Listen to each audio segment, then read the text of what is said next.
All right, that new game smells wearing off. Let's just get down to business.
My cover story has worked. I am safely ensconced at the Vox station, assigned to the lowly Information Input and Retrieval Department. It seems a colony so certain of its absolute control over its subjects can be less than rigorous when it comes to security. I was able to easily widen out a space behind the walls of the main control room to establish my safe room, giving me unfettered access to the communication transfer conduits. I have hacked into their system downstream from the security protocols, so I am able to infiltrate their entire system with them being none the wiser. While I have little doubt as to the success of our mission, trepidation still gnaws at me, though I cannot say why. Perhaps it is simply the normal mission commencement jitters.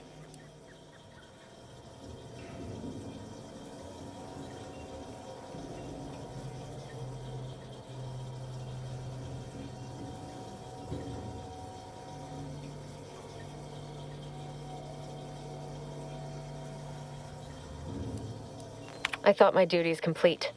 Information gathered, reports filed, preparations made. I'd even created a fictitious identity and work transfer to Horizon Point Station well ahead of schedule, in order to keep anyone from tracking my movements upon commencing the mission. All that was left was the waiting. Or so I thought. Then, troubling information came to light. I've seen the numbers. I've seen the equations. While I don't understand all of it, I understand enough to know it is the truth. And I am the only one in a position to act upon it, though it means the betrayal of my team and the duty I swore to uphold. But can I?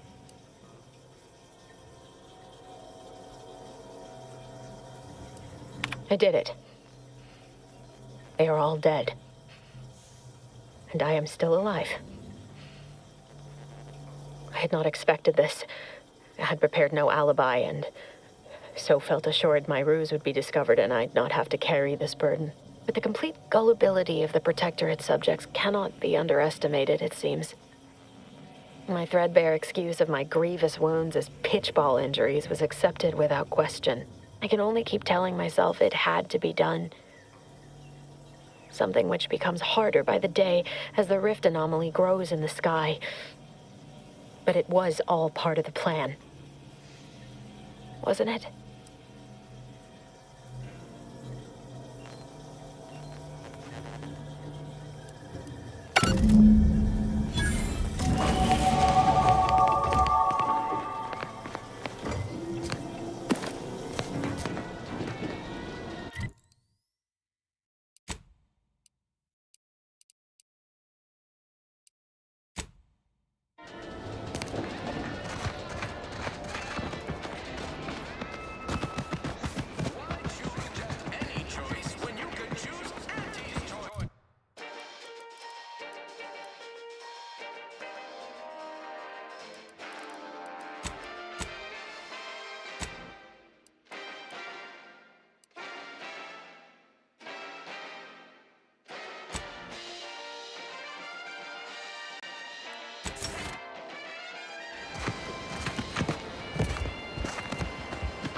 We're closed.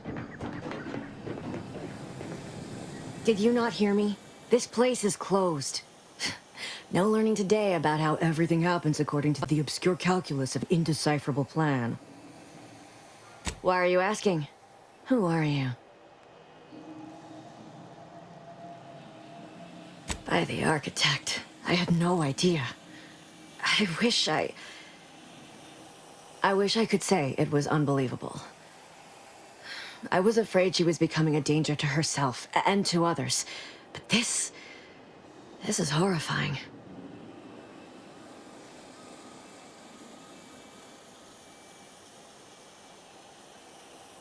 The anguish she always seemed to battle with, I fear it may have finally overwhelmed her. And could likely be what's driven her to her present course of action.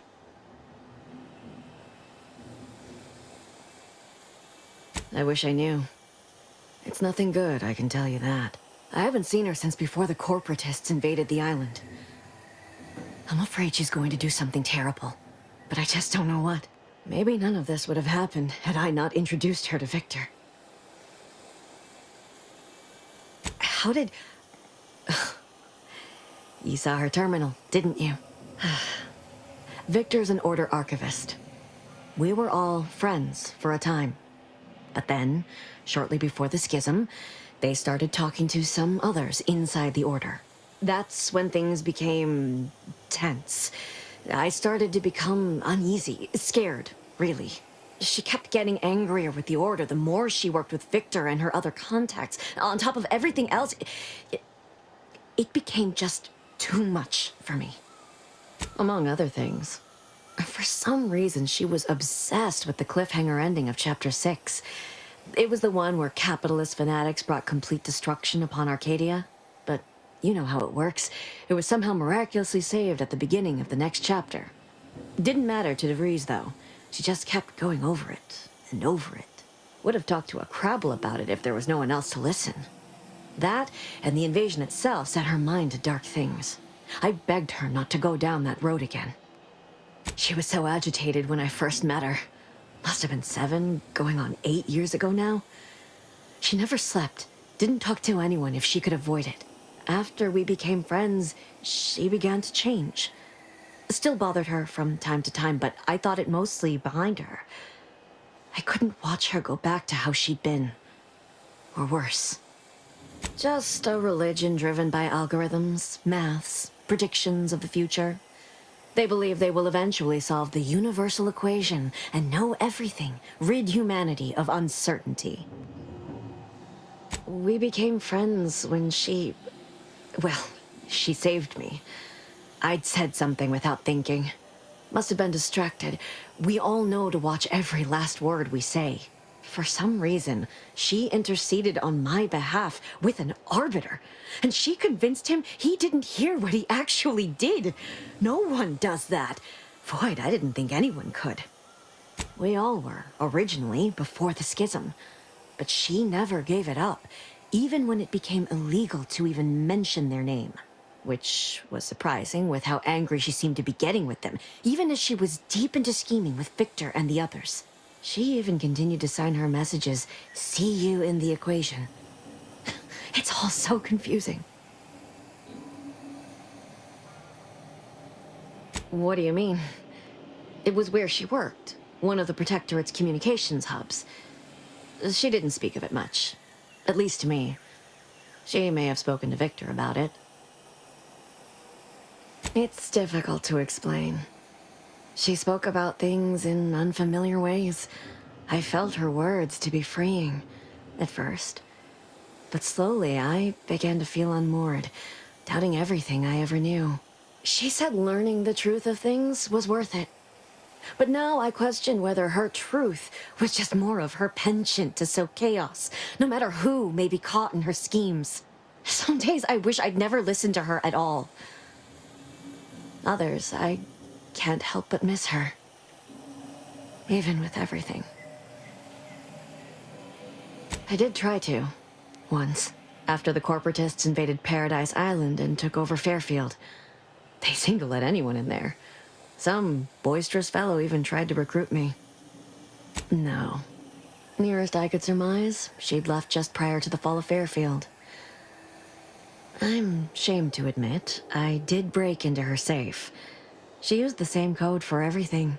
15-778. She said it had some meaning from her previous life. I'd hoped she'd left something for me, but the safe was empty. No. But it had to be someone's fault, right? The Protectorate couldn't possibly have failed to safeguard the colony. And they had to answer the accusations the Order leveled at them. I know I've no right to ask this of you, but when you find her, please remind her of who she used to be. She's unwell, but I know there's still hope for her. That's all I can ask.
Promotion accelerating activities done, and we've already got dropouts. Doozy of a drop, too. Can't believe Ormsby pegs these people as executive material. Me, sure. Them? Huh. We can hear you. Hush, Cobb. Today's task was about upward mobility. 3 died hanging the ropes. Told them they were doing it wrong. Dead include Assistant Hagen and other slackwits. Show some respect. Not like you care. You didn't even participate. I told you, I got a cute lumbago. Time to break camp? for the next skill-building exercise, which I will surely dominate. This is sanitation.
Don't say much unless you're face to face with folk, huh, Commander? That's all right. Reckon I can gab enough for the two of us when the traveling gets dull.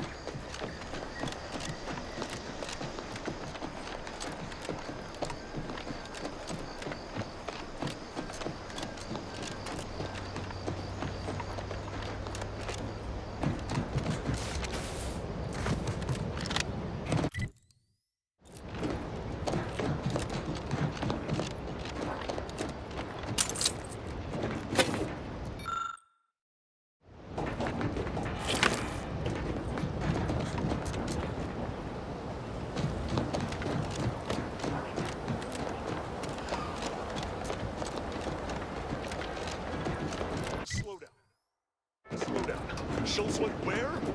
Six live. Shots! Yeah. As long as it's as far from those horrifying rifts as possible. You seen Gary in there?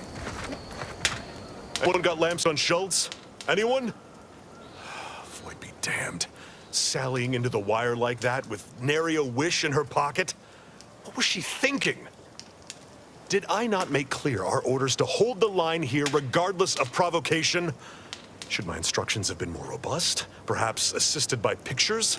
I'm afraid there's more bad news, Commander. She also took Scrabbles, sir. Would that he'd done her more good. Seems Calamity has claimed 2 good soldiers today. You there. I don't normally sanction nameless passers-by giving ear to my private discourse. That right.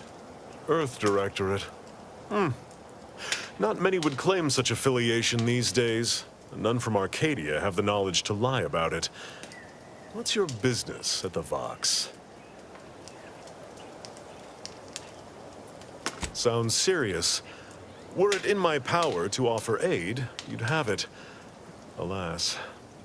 Whatever your purpose, I feel a contractual obligation to warn you against setting a heel past this base. If you go any further, you go alone and at your own peril. No Anti's forces are permitted beyond the forward position upon pain of disemployment and possible litigation. Our orders are to sit and mind the store for as long as need be. Though I've cogitated on the matter at some length, I lack answers. Only those breathing the rarefied air of the upper rungs could say for sure.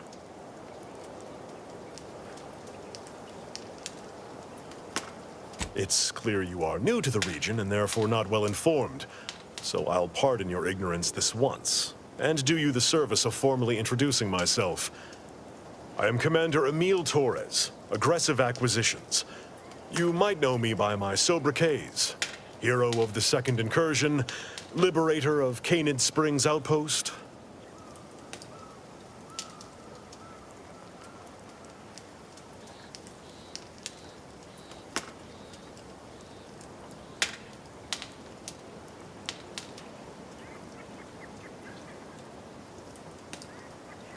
Yes.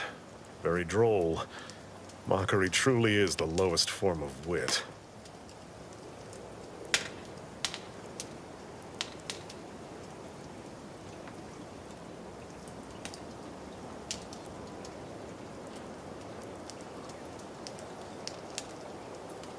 First Officer Schultz's decision to enter the minefield was not sanctioned, approved, or encouraged. Frankly, I have no idea why she defied orders. Schultz was a good soldier, admirable sense of duty, less than optimal eyesight. Her loss will be felt in this unit. If only she had recognized the merits of our post. By steadfastly holding the line here, we forestall any retribution the Protectorate would seek to inflict upon Fairfield. And we will continue said watch until orders change.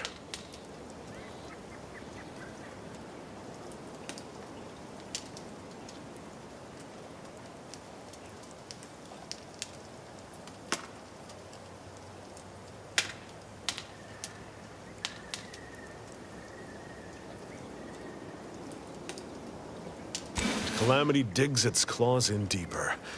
Thank you for notifying me of their demise. I'll send a car for replacements, and pray we do not suffer another attack before then.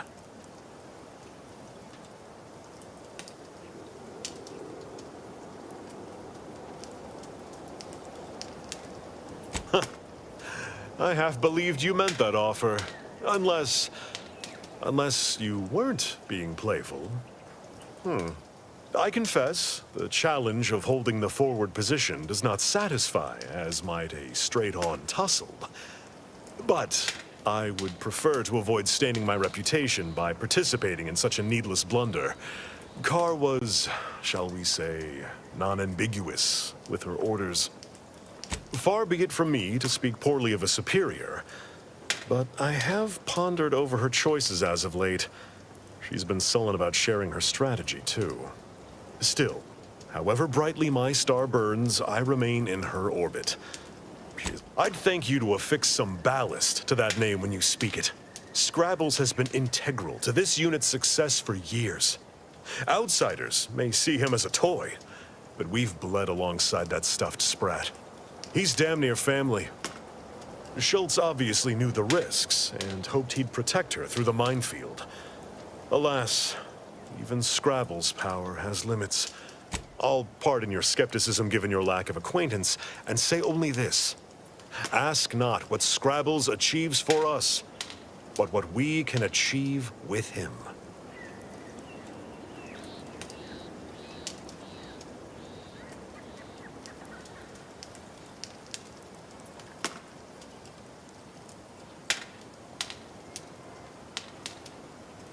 Before you depart, a final word. Stay out of the minefield. I won't be the one who answers to Carr when the Protectorate mistake your rootless gallivanting for encroachment.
Stay out of the minefield if you value your limbs.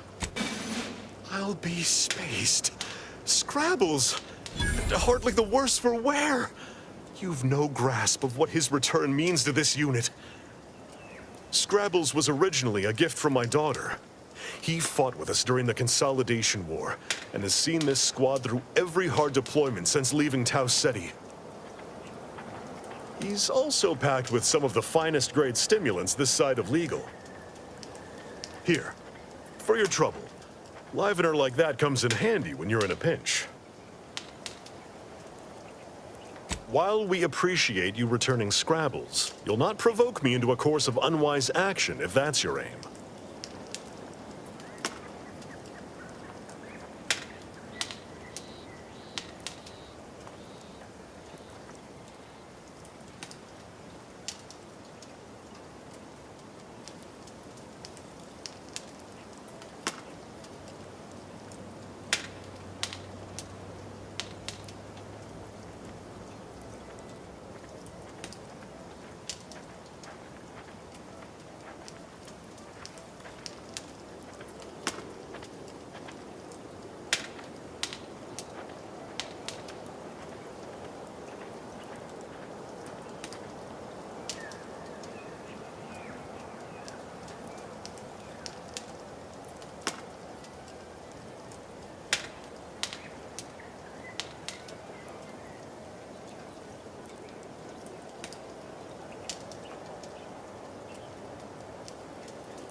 Milver Street's always rambling about signs. Suppose this might fall under one such category. For the sake of discussion, let's say that I agree to this enterprise. Such non-compliance is unlikely to go over well with my direct report. How do you propose I handle Carr?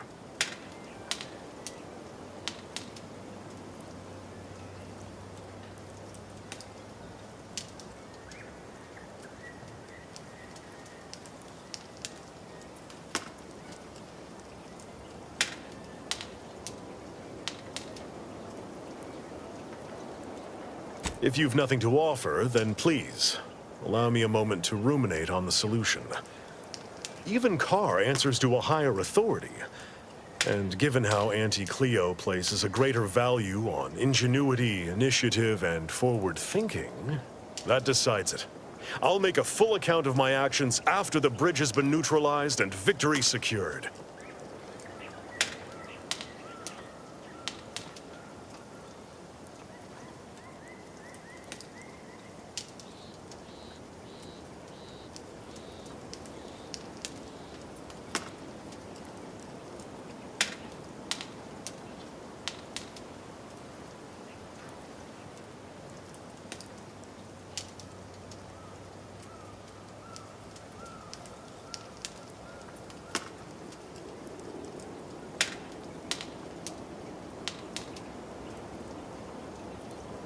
Forthwith, as soon as we fortify ourselves, of course.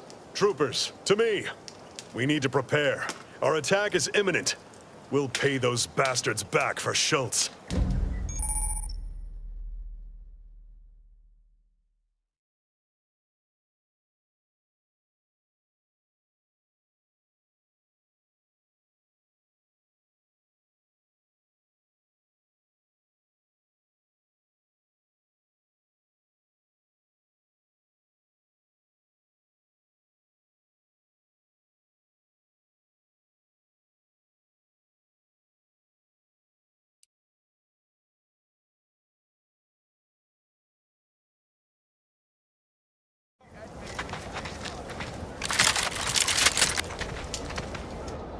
This is what we've been waiting for, troopers. What all those days and nights of trial readied us for. We're delivering death, free of charge. Forward to victory, profits, and the furtherance of Anti's glorious enterprise! Cavalry!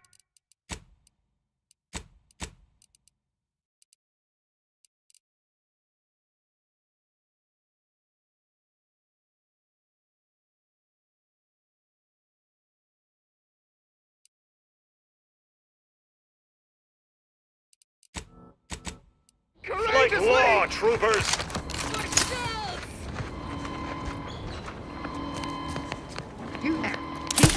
Aliens,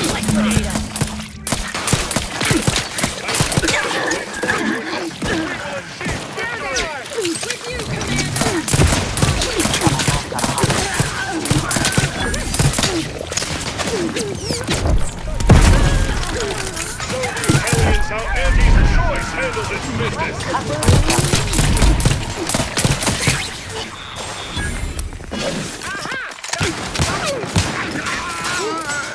Hope this isn't just another fight. There they are. Gotcha. Back in my sight.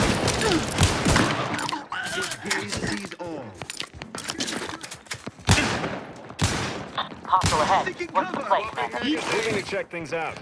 Someone keep an eye.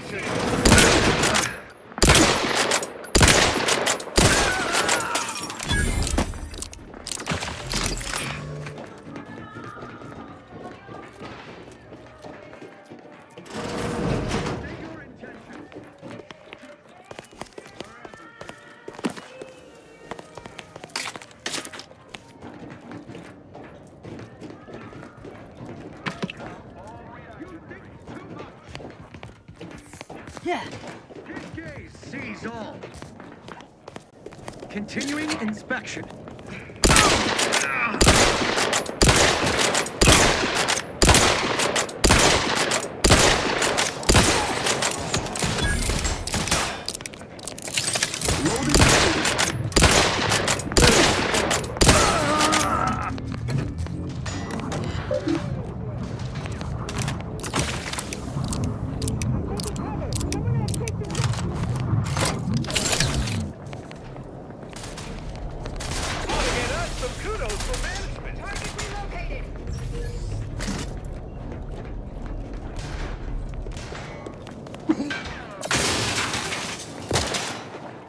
Hastening to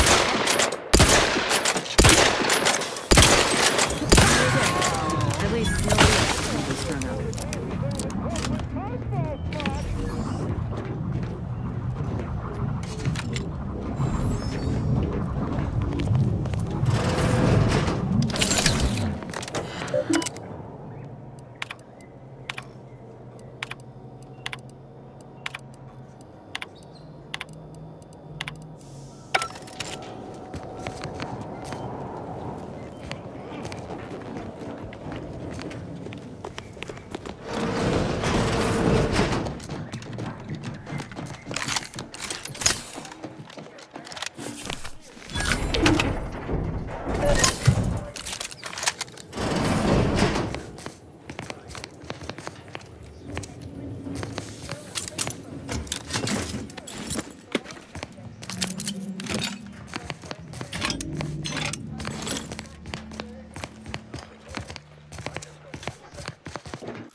Next up, music to invigorate your mind. So you can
Never more content. Never more content. Prisoner 34989-393A. There is no issue in Paradise.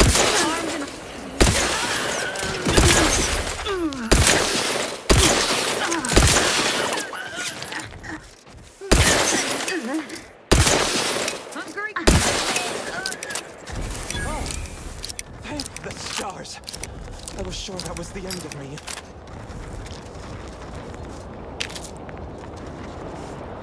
Thank you for saving me. I wish I could return your kindness in some capacity, but I left everything behind when I fled. Though you're most welcome to my old Protectorate equipment on that ledge. I won't require any of it from here on out. That part of my life is behind me for good, it seems. The commander of the base to the east, Brigadier Montelli, has gone mad. He's executing loyal subjects as traitors on a whim, without even a mention of refreshment. He claims his actions are in the name of the Sovereign, but nothing he does is in alignment with the paradigm. He's obviously ill and needs to be removed. My partner and I are loyal subjects of the Protectorate, but we were forced to flee after pointing out the obvious. Is everyone so oblivious that they can't see what is going on? I was to meet my partner in a cave to the northwest of here. We were going to hide until the current Montelli crisis has been resolved. I fled Montelli, but I'm still loyal. Once I stop shaking, I'll continue on my way. Thank you again, stranger. I owe you my life.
Stringing up their own people.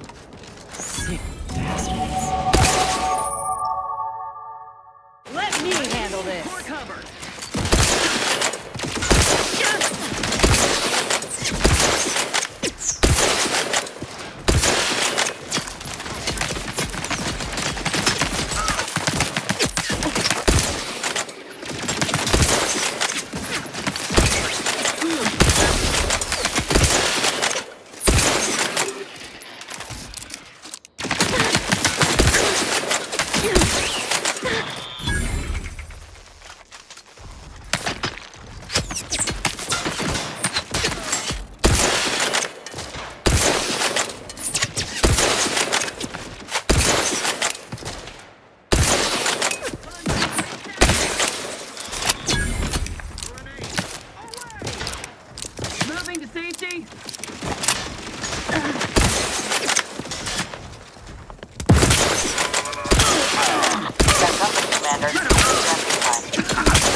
Improving position. Nor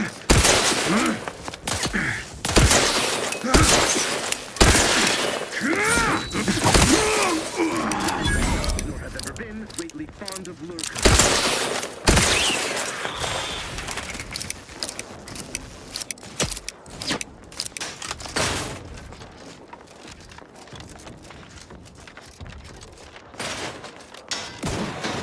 Invasive element!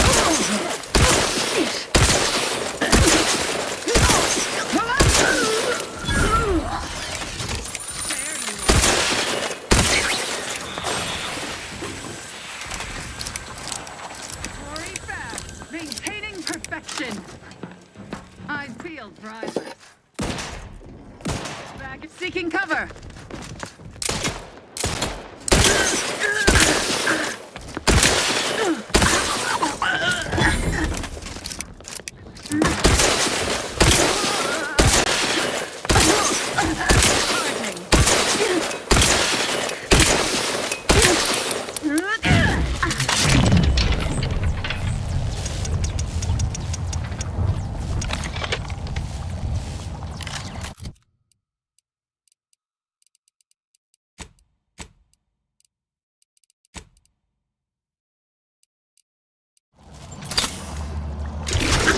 Quarry found! Restoring the...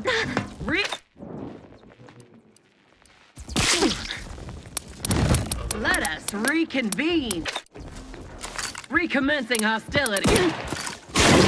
Quarry found! Let us reconvene!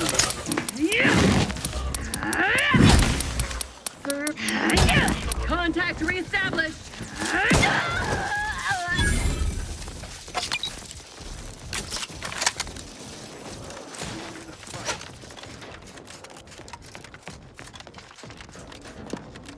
Taking cover. Enemy dead. Lift me up! I'd do it for you!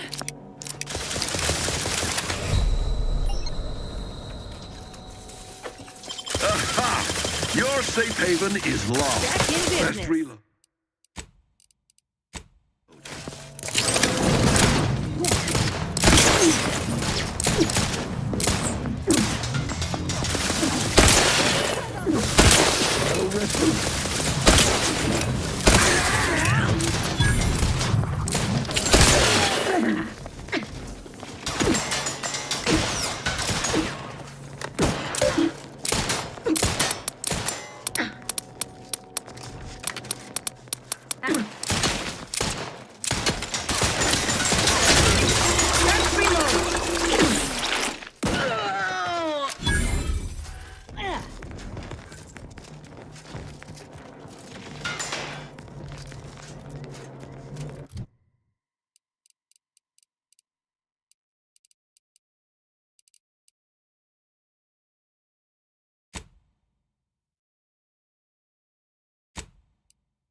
It's a brawl!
What's this?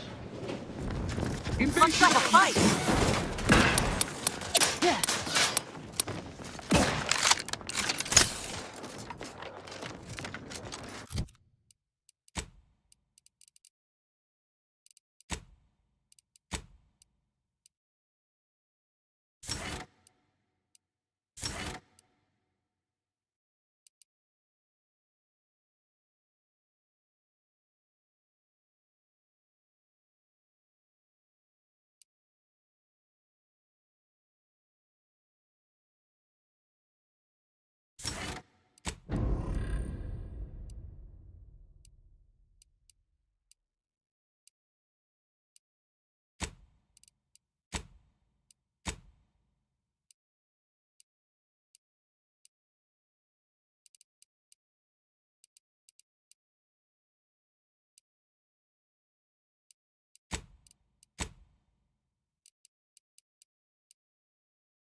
Place to linger. The Protectorate endures. Look alive, Commander. Quarry found. Crisply moving to cover. They manufacture one.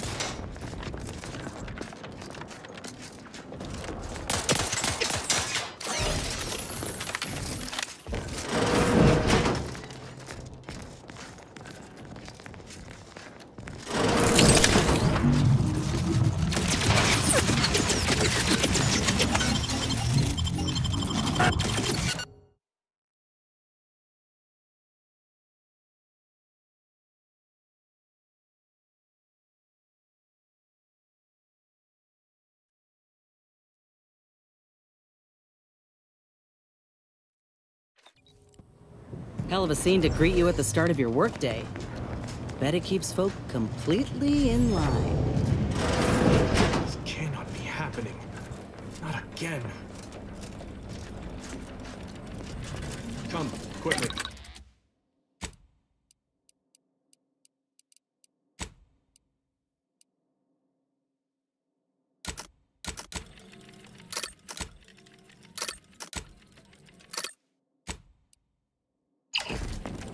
We must all bear witness.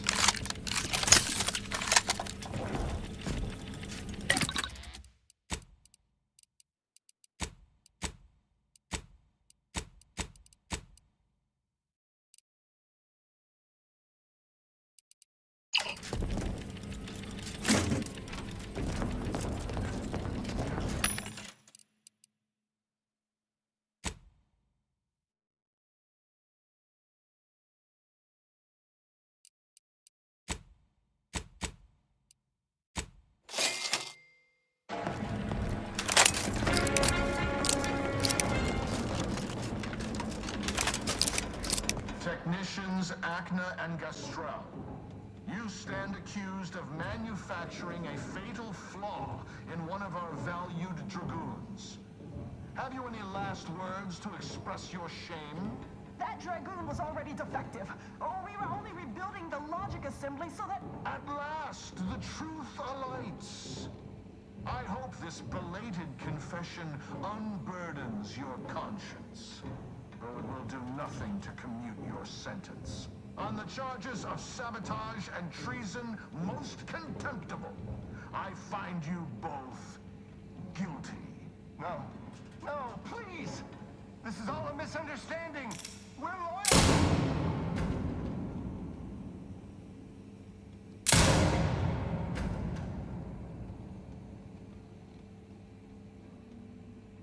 More loyal subjects executed. And valued technicians, no less. I cannot see how reducing our own manpower guides us down a path to victory. Wait, I recognize you from... Horizon Point? Yes, just outside the skip labs before the incident. You attempted to dispirit me before vanishing altogether. Like a wraith. Or a spy. A harbinger of disaster. That's what you are. Now you appear again.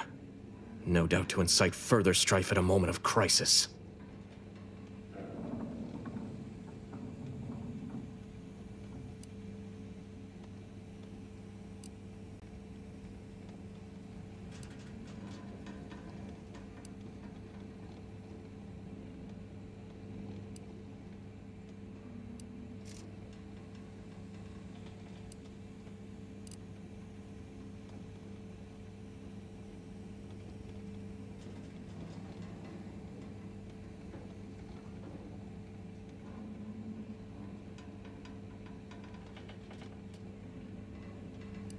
Others named Hogarth a traitor, but I never believed it.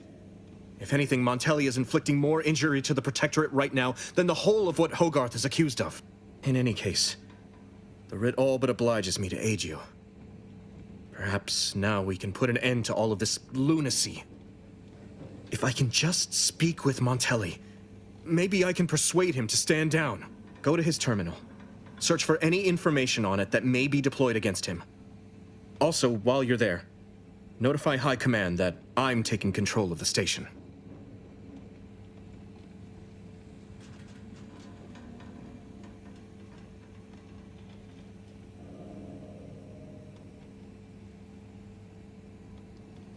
I'll admit there's some risk in having my actions misinterpreted.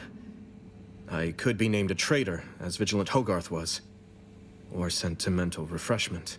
No. Surely High Command will understand the need for this transfer of power. What I do now, I do for the Protectorate, not myself. Besides, Montelli is not merely my superior. He's also an old friend. I must make some attempt to get through to him. Remind him of what true service to the Protectorate means.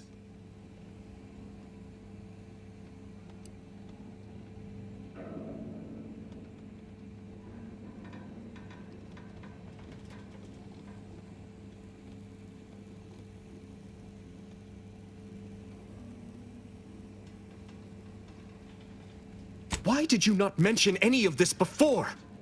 Never mind. If this is indeed the Vigilant's will, then what other choice can be made? Much as I prefer a peaceable solution, you're right. The Protectorate would be made stronger by his passage. If he cannot serve as a general, he may yet serve as an example. It would still be best to investigate Montelli's terminal for anything that might unsettle or unbalance him before our confrontation.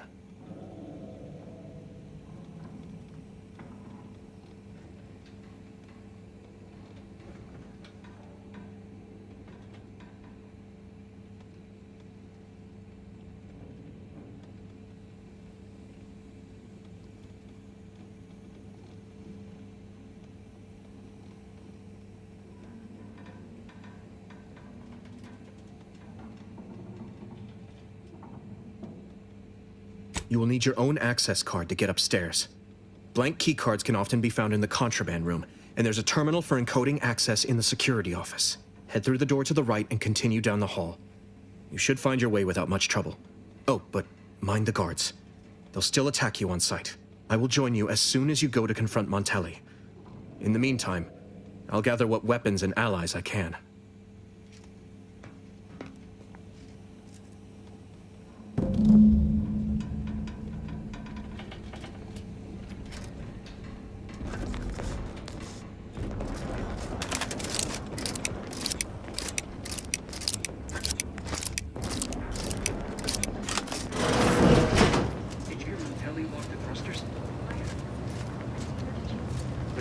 Relay launches, we won't be able to change it. Time to earn my commission.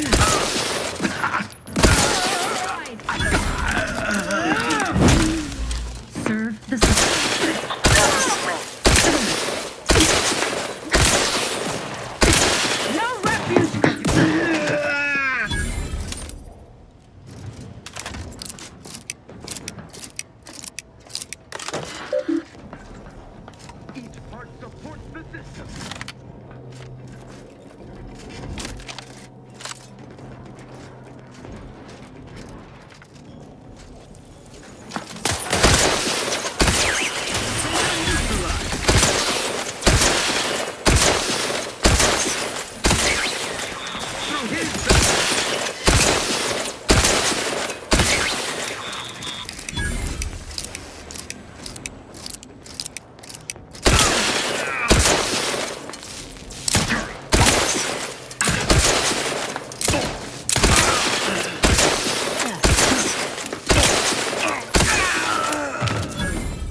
up.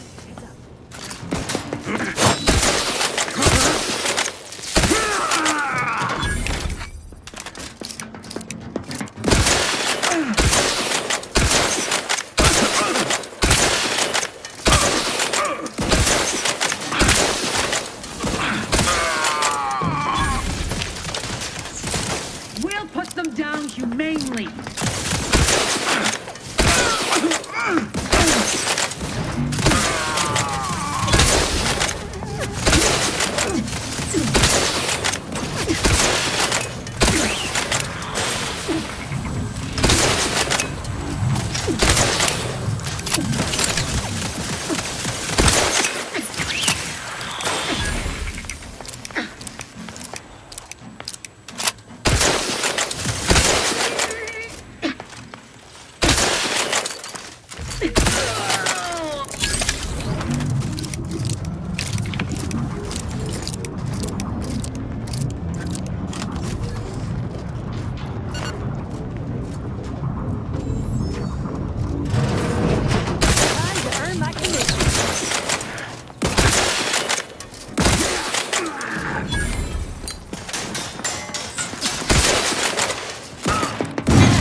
Come upon me unawares. You will answer for it.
Can I remain unsullied under the command of a rambling, nonsensical persecutor?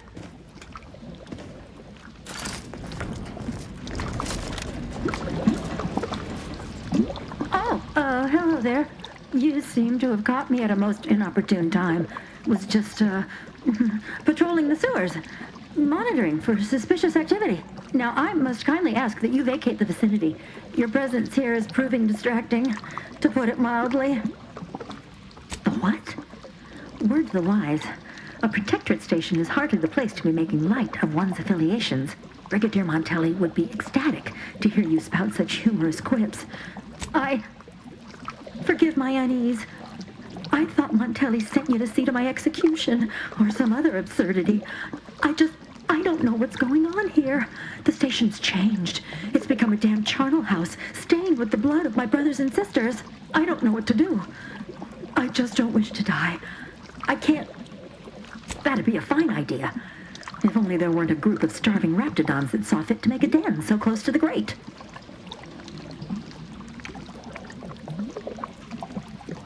I don't know. There's a lot of them, and only one of me.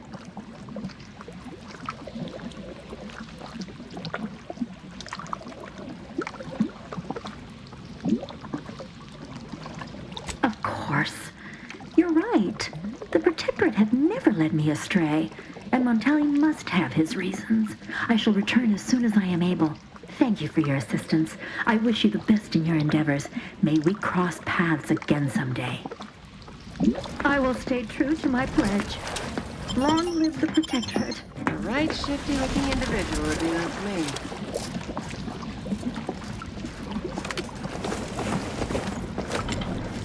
Yeah.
Delivery, yes.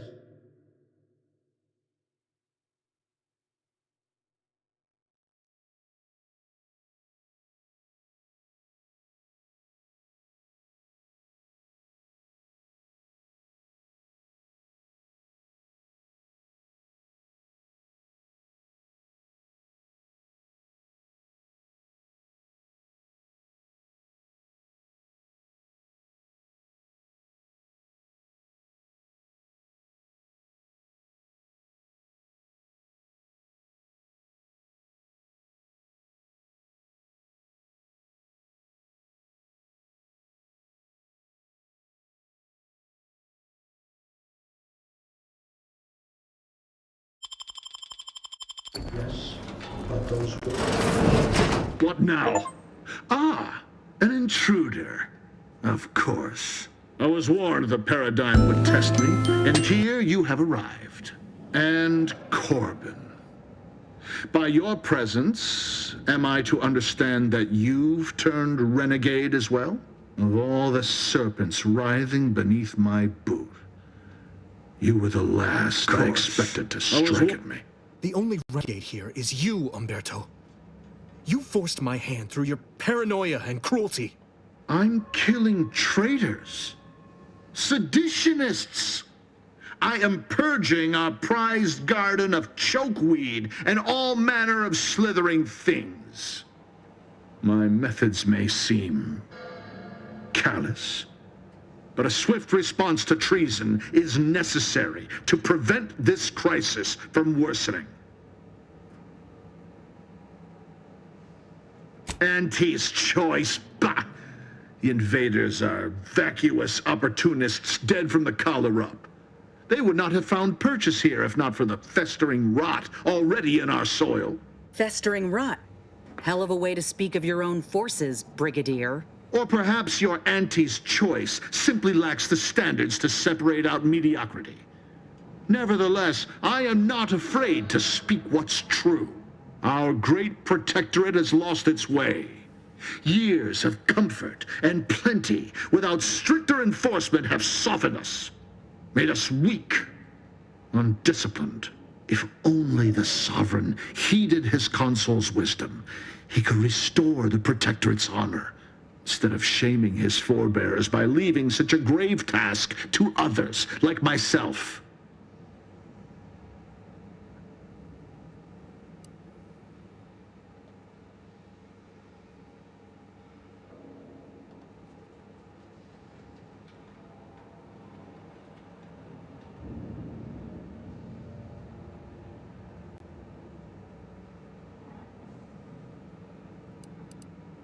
Buckled? No. I was remade, reforged.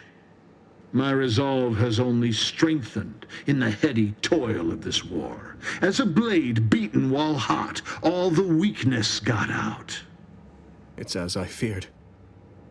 You really have gone beyond the reach of all reason and honor.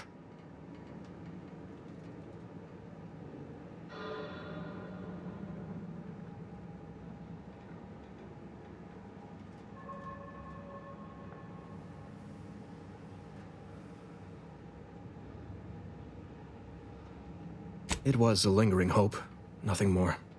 I don't suppose you have anything more to add, something that might further our purpose? Now would be the time to deploy it.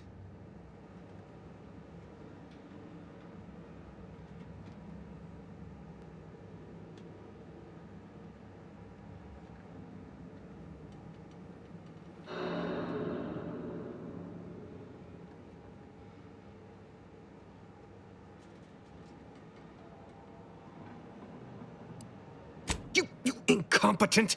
I asked you to do one thing! Trusting the enemy to do your bidding. You always were a guileless fool, Corbin. Were it up to me, I would sentence you to the slow and painful traitor's death you deserve. But given the circumstances, your extinction must come quicker. Guards, purge this loathsome treasonist and his odious ally from my sight. Leave none alive. Message.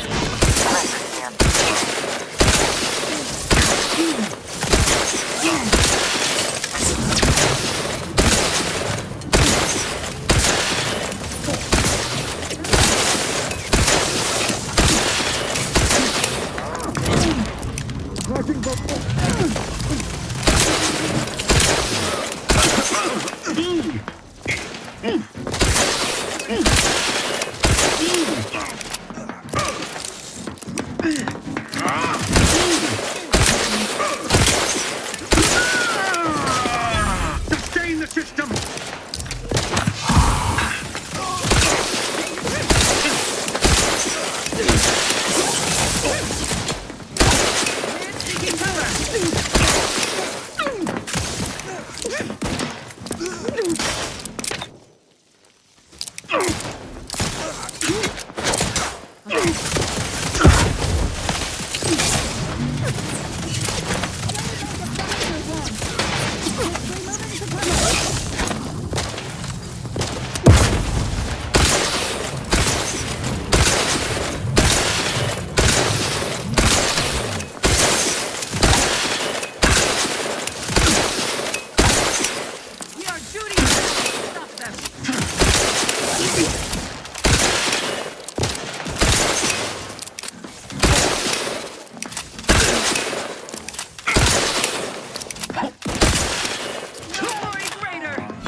Monteli's reign of terror has ended. If you'd have told me all those years ago that this is where my future would lead, standing over Monteli's corpse, I'm not sure I would have wished to survive that disaster. What's done is done. I only hope my superiors will understand my actions here today, and that the Vox will be strengthened under new leadership. Please excuse me if I don't value that compliment while my friend's blood is still hot on my uniform. I suppose I should thank you for your assistance. But for both our sakes, I do hope we never meet again.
The control room. Bet you last month's earnings said the breeze left her mark here.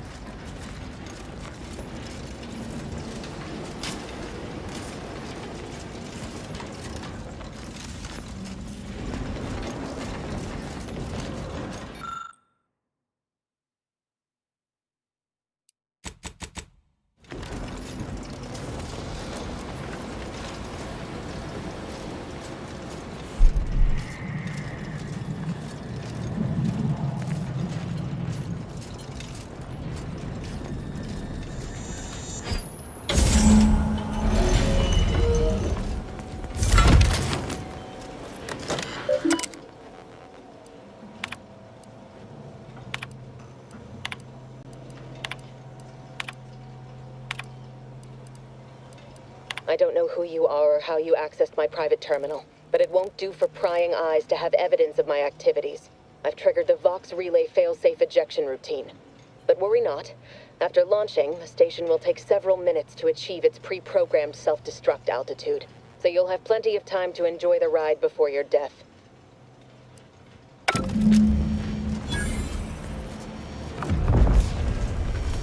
We gotta do something. If the Vox crashes into Fairfield, it'll kill a whole lot of my people and innocent civilians. Use the control panel. Do the right thing. It's a relief to hear you say so. Go on then, Commander. We're short on time as it is.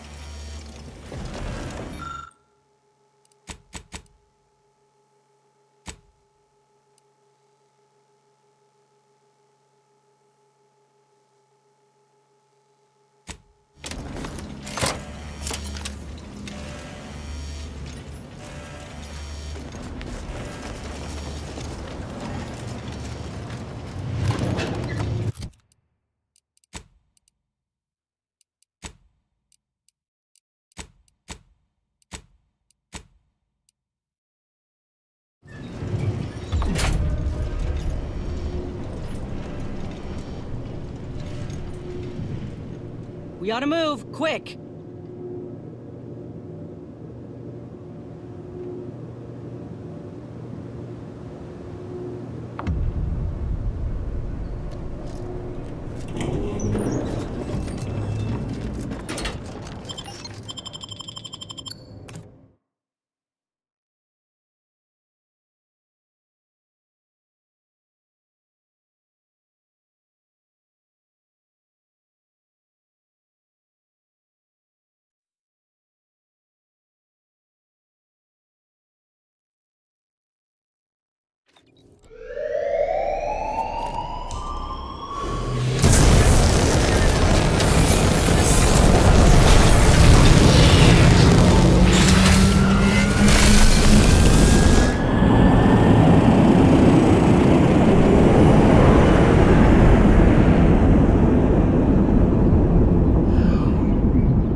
Ah, there you are. I was expecting you 4 minutes and 27 seconds ago.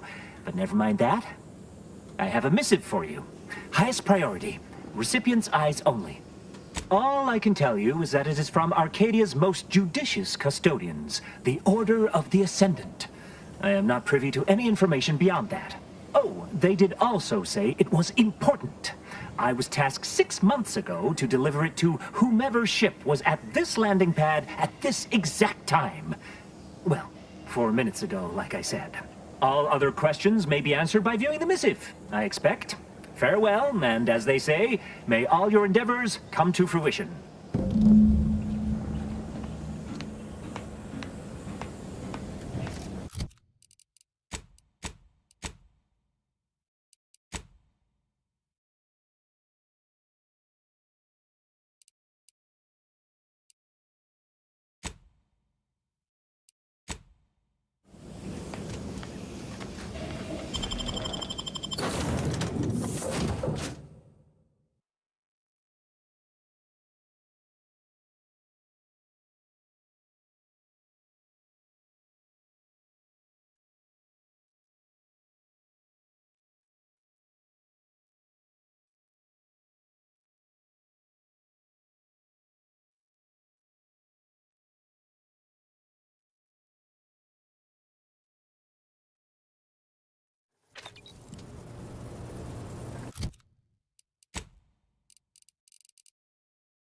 Congratulations on your acquisition of a dematerializer. Time to watch whatever it was The the messenger dispenser had for is us. now.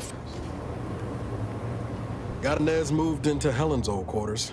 I figure, if anyone's unlikely to be vexed by finding fossilized purpleberry crunch in their mattress, it's an Auntie's Choice trooper. You think Helen would approve of us taking on a product pusher? Heard and acknowledged, Commander. It was less merger and more hostile takeover. I don't have all the details, but it sounds like Spacer's Choice tried to outmaneuver Auntie Cleo through quasi-legal means and got a hell of a lot more than they bargained for. And now her new brand's been turned into an invasion force bent on conquering the entire system. Funny how life works out. Oh yeah? What's needling you?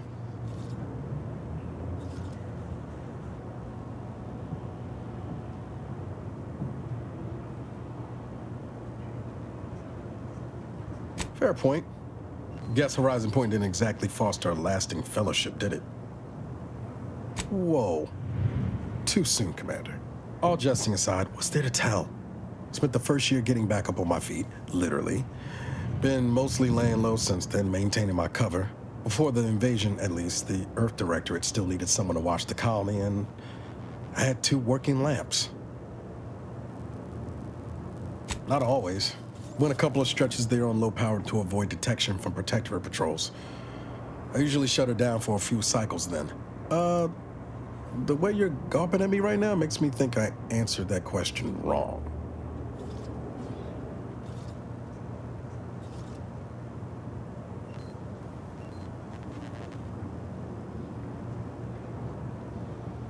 Sure, we're a tight pair, but it's nothing unhealthy like you're slanting at. Val's got me out of more scrapes than I can count. She can be a little Delphic at times, but she'll grow on you. Promise. I appreciate the concern.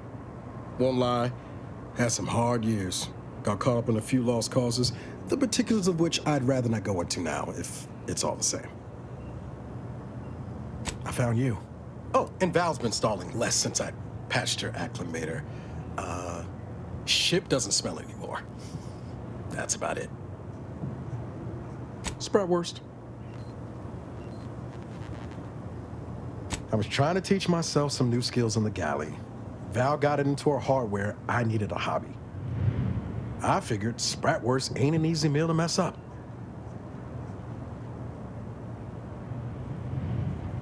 Nothing like a small grease fire in space to get the vitals pumping. Like most colonies. Good people being ground down from above. A lot of fancy talk from suits about streamlining and quarterly earnings while them on the line barely scrape by. Triangulum's known for churning out freighters, and shipbuilding ain't exactly known for being clean, safe work neither. Especially when corners get cut. Can't remember a time I didn't end the day all banged up, filthy, and smelling like I just crawled out of an exhaust port.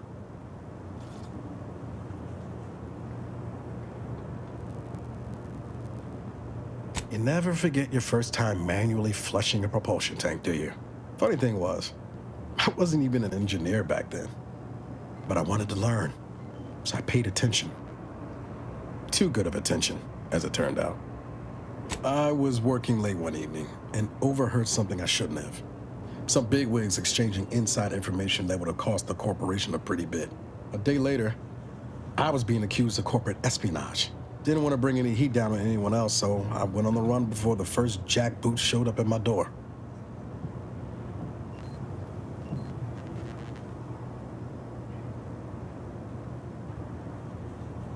Oh, now, you'll have to tell me what those other things are sometime. I was on the run for, I don't even know how long. The days sort of bled into one another. I started losing hope of things ever changing for the better.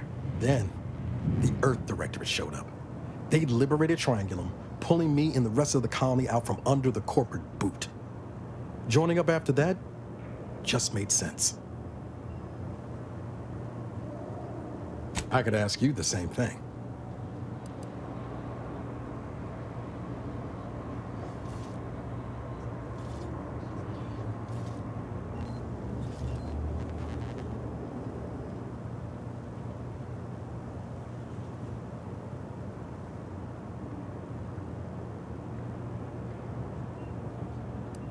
Sometimes I wonder what would have happened if I'd gone back to my old life instead of becoming an agent. Stayed on Triangulum, become an engineer or something near to it. I knew joining up with the Earth Directorate wasn't going to be a life of low turbulence. But at least it'd have dignity and purpose to it. Not much dignity in having your limbs blown off. Sorry, that was blunt.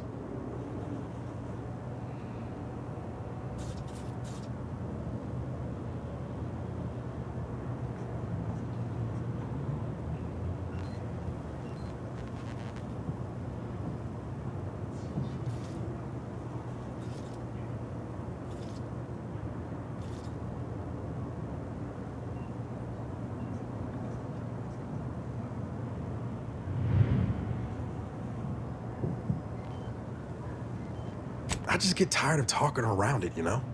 But back to your initial question, do I regret becoming an agent? Yeah, some days. But then there's days like the one when I found you, and, well, not much to regret there. Only thing I know for sure is my opinion today is colored by more than just the rosy tint of a low-run kid looking up at the stars. Life's not fair, but it keeps on.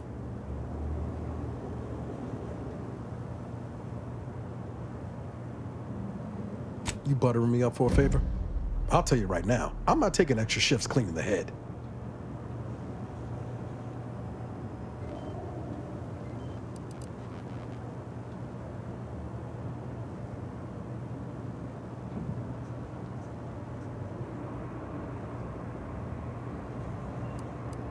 I have so many questions I want to ask right now, but I think I'd regret getting the answers. Oh, and thanks for what you said. Maybe I'm not as far away from where I started as I thought.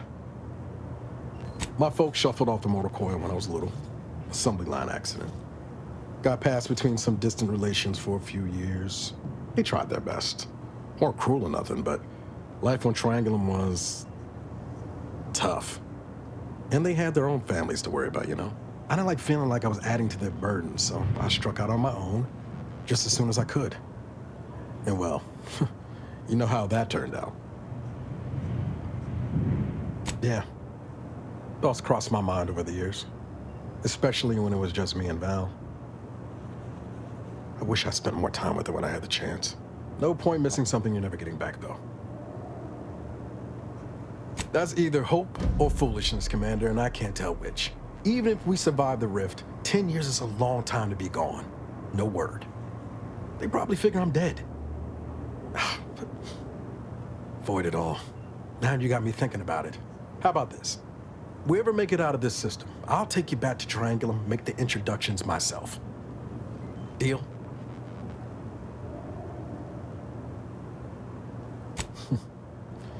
Oh yeah. They're gonna get a real charge out of you. She was one of the forward agents who went ahead to assess just how bad Triangulum had gotten. We met while I was in hiding, and I helped her learn the lay of the land, as it were. She was no nonsense.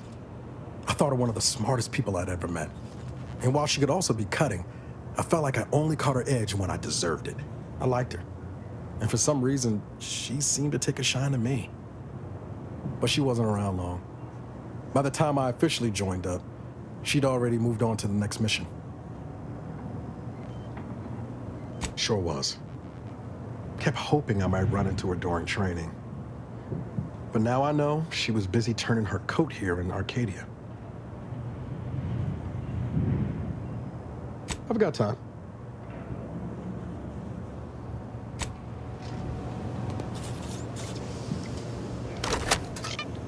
Greetings, Agent of the Earth Directorate. I am Ruth Bassar, presiding Bishop of the Order of the Ascendant. At this time, I can only presume you think us your enemy, directly responsible for your colleague Augustine DeVries' actions way back on Horizon Point. I assure you, we were not. A splinter group was behind that heresy. The collective of scientists and scholars I lead are committed to elevating humanity by pursuing a greater understanding of reality. I believe our goals are not incompatible. We both oppose the Protectorate, and we both wish to preserve Arcadia from ruin. We can help each other. I entreat you to speak with Abbot Newell. He can be found in Golden Ridge at Matriarch's mercy. He will aid you in your mission, and hopefully, you will see fit to aid us in ours. Nav key coordinates to the Golden Ridge landing pad on Dorado are embedded in this message. Go forth as was determined, and may the plan guide you. The Order of the Ascendant awaits us on Golden Ridge, Commander.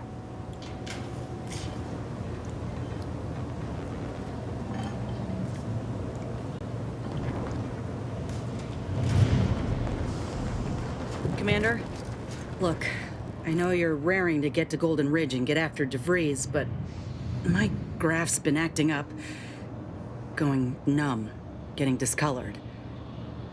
I'm worried. Really think we ought to follow Doc's directive and get me a new graph quick as we can. Else, I got an awful sense I won't make it much further.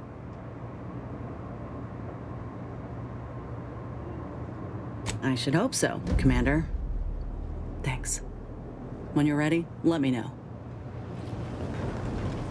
Before we take off from Paradise Island, I was kinda hoping to grab a quick word. I know I've been pushing to find DeVries, so this might seem a bit of a left turn, but void it. I'm just gonna ask. Got an old friend here on the island, the doctor who patched me up after Horizon Point. Ex-Protectorate, a good man. Tracked him to Westport a short time ago, but never got up the nerve to visit. Reckon we could drop by and pay him a visit? Brief one, of course. No, I mean, at least not since that time I tried mixing my own detergent, but I'm sure you don't want to hear about that. I had some bad years on my own. Now with you here being part of a team, this might sound a mite soppy, but I feel like I could be a proper agent again. That starts with writing accounts. This friend of mine, 𝘼𝙗𝙘𝙪𝙩, I let him down. And I've been chewing on that live wire for a while. Too long, maybe. Much as I might love to jaw about that special interest of mine, this business with Zeb's gotta come first. After I recovered from Horizon Point, Zeb and I ran together for a spell, doing what we could to help folks in difficult spots. Fighting Protectorate tyranny in small ways. Too small for Zeb, as it turned out. He was unhappy before I showed up, and after, well, all my Directorate talk fired him up even more. I had my orders. I was to stay low.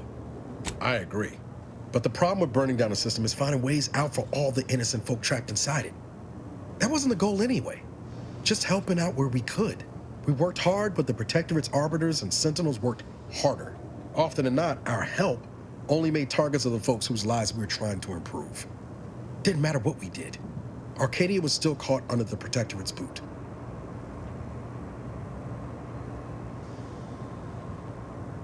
Well, you weren't. Anyway, things weren't good. Zeb and I couldn't find the rhythm we had before. We were arguing every day. Eventually, cutting ties just seemed for the best. Clean like. Only later I learned Zeb hadn't given up the struggle like I assumed he would. He got us much appreciated, Commander. Promise, I won't be making a habit of pulling skeletons out of my closet. Westport's on the east side of the island. I tracked Zeb to somewhere on its outskirts, but never got up the nerve to visit before now. We ought to start there. Is it me, or has my ankle been squeaking? You can hear it too, right? Must be the damn rotator again. Anyway, need something, Commander? Always up for a little back fence talk, though I'm guessing you don't mean Val. Can't say I know her well enough to have much in the way of an opinion. She seems capable, and shockingly, she hasn't tried to sell me anything yet. She's still got more loyalty to Auntie's choice than they have to her, but maybe we can help her see that one day. Sure thing. I trust you've got particulars in mind?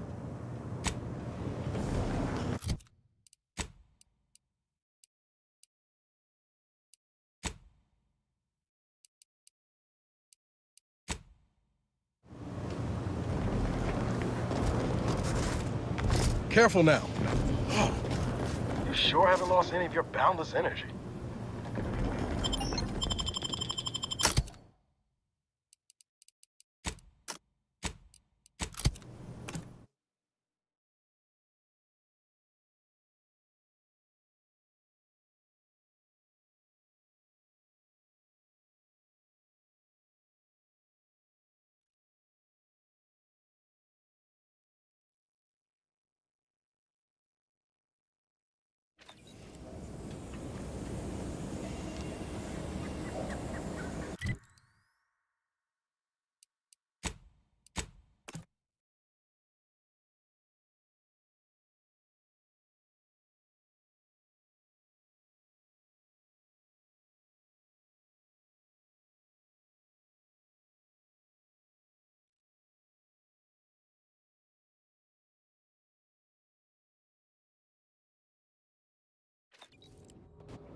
Made it in. Guess the Protectorate ain't so good at watching their own backs after all.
I'll take care of him, Commander.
Come any closer. Huh? What's that noise? Thank you for saving me. From what Briggs has told me, that's 2 we owe you now.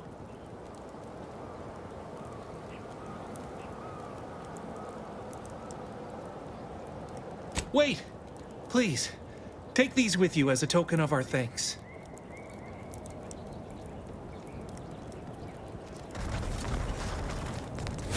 You've saved me twice now.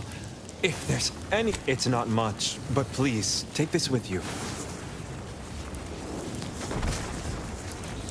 The idea is to kill them before you die.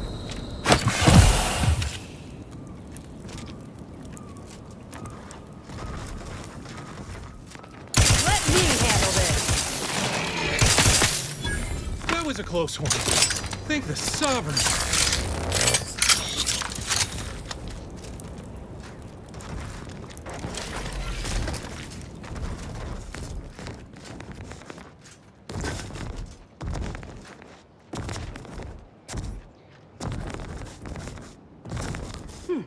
Armed and ready.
Raptidons are ever malleable. Eden doesn't want them around and they don't belong here. They sure carved out a place for themselves. I can respect that. Look alive, Commander.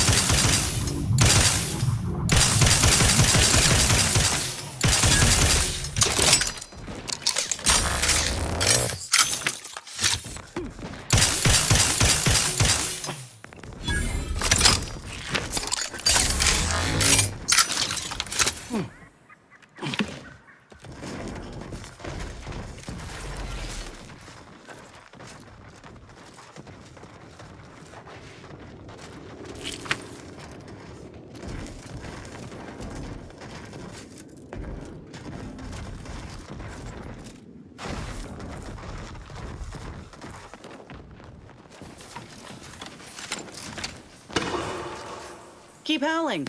We're coming for you.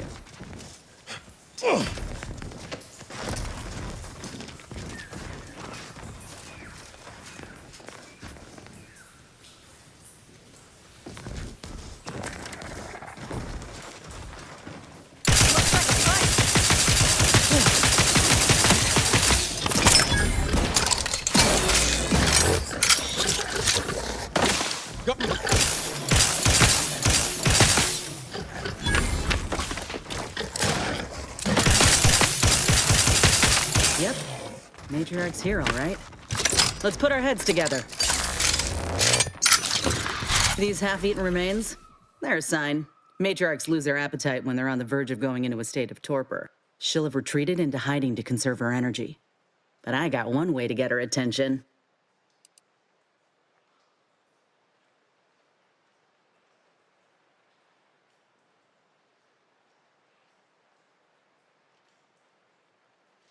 Hey, If I don't celebrate my own stroke of genius, who will? I'm just happy my acquaintance with these creatures counted for something. You know how Doc mentioned pheromones? Well, just so happened that I procured some Raptidon glandular extract in my travels. Should do the trick. A matriarch with 3 full stomachs ain't coming out of hibernation unless she senses a threat to her authority. She hates rivals.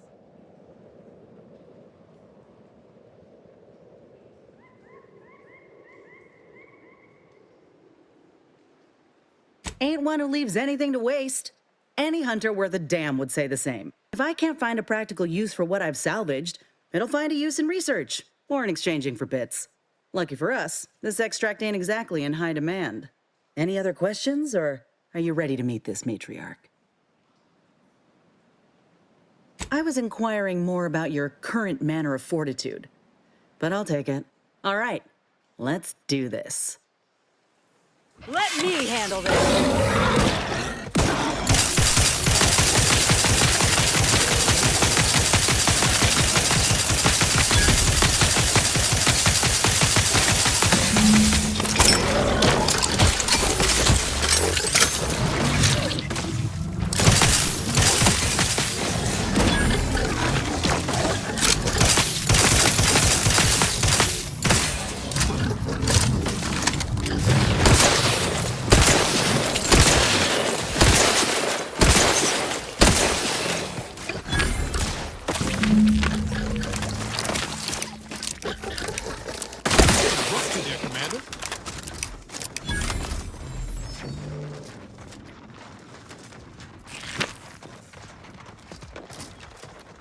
That's the limb.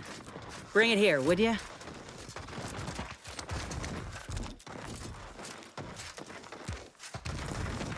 Whoa, look at this part. That's twice the muscle mass of a Raptidon hunter. Undamaged nerve endings? Even the coloration's to my liking. Can't ever discount the aesthetics. You're no slouch, you know that? If we had more soldiers with your talent, we would have taken Eden months ago. You earned it. We could head back to Doc Tinsley's lab now, though there's still the matter of that skeleton crabble. We might search out its lair on the coast, if you're up for it. Elsewise, we're done here.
Ready to take the heat off you, Commander. Just say when.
suffice. Oh, hello there.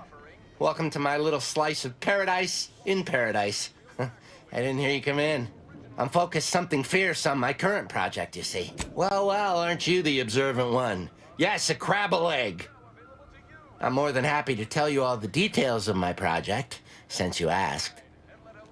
Like I was saying, friend, this here crabble egg is gonna make me a mountain of bits. See, crabble eggs contain carbon, oxygen, iron, and are each self-contained units. You know what else has all those things? Skip drives. Yeah, that's right. I'm gonna make me a mountain of bits selling skip drives made from crabble eggs. I'm basically there. I just need to figure out the process of turning the eggs into skip drives. And I'll be off to the races. Moving on. This one always makes me pretend I have the sun in my eyes. Why, yes. I am a genius, aren't I? Huh.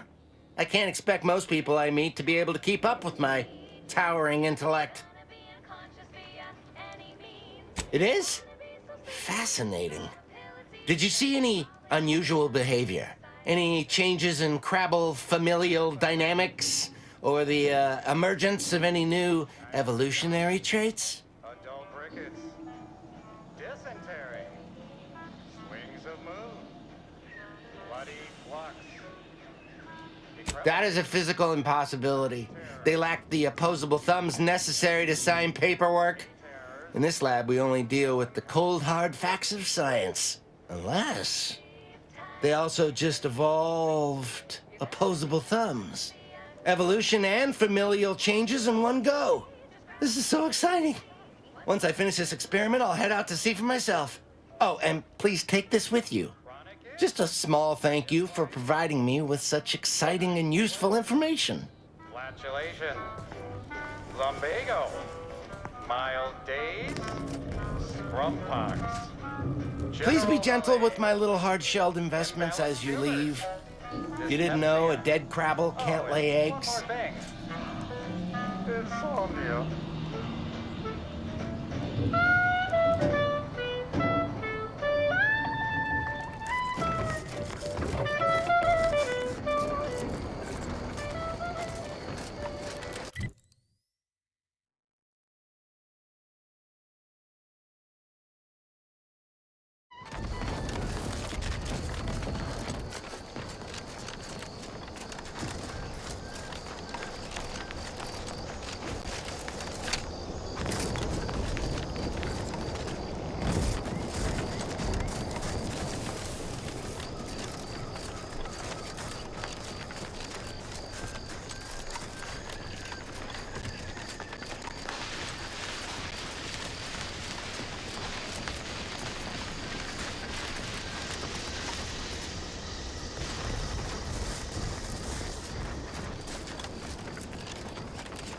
Big, dark cavern ahead. Seems likely we'll find crabbles hereabouts.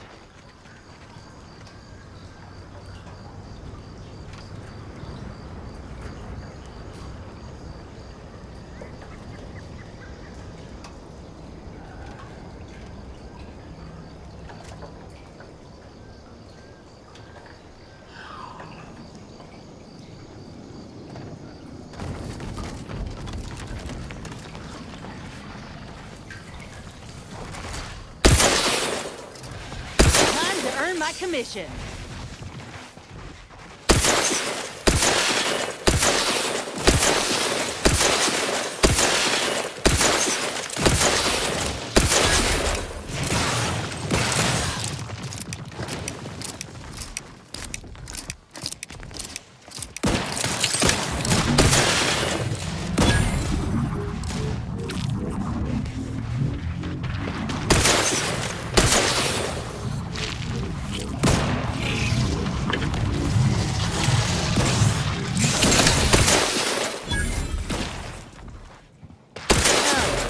These eggs hatch all at once. It's been nice knowing you.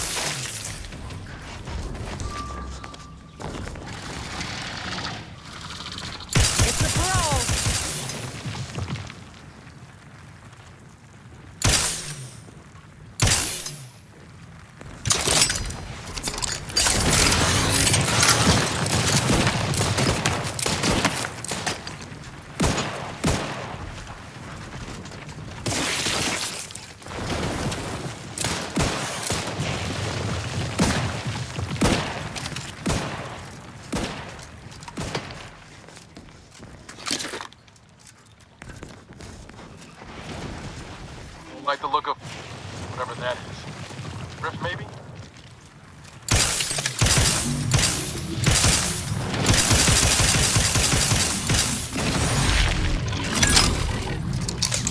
Ready to wait! On your command.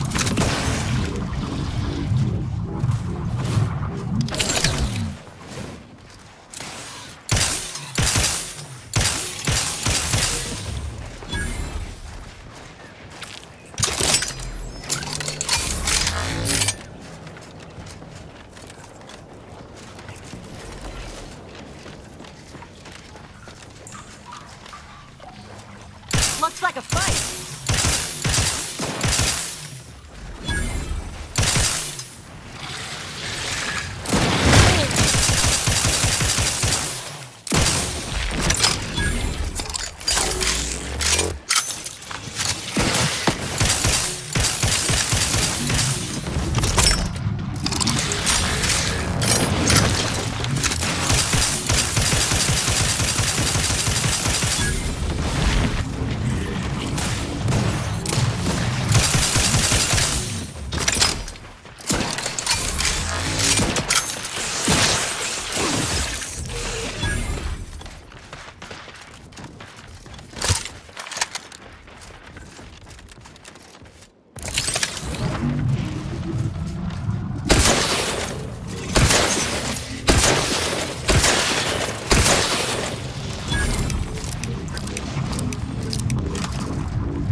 Standing near this thing's making my blood run cold. More than usual, I mean.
Liquidate them!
Ready to waste them. On your command.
Sure hope Val isn't missing something fierce back on the ship.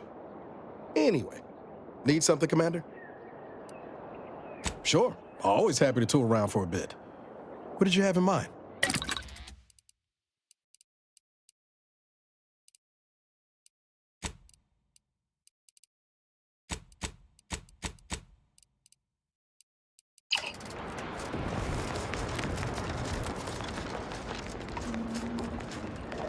Can't just shoot in the thin air.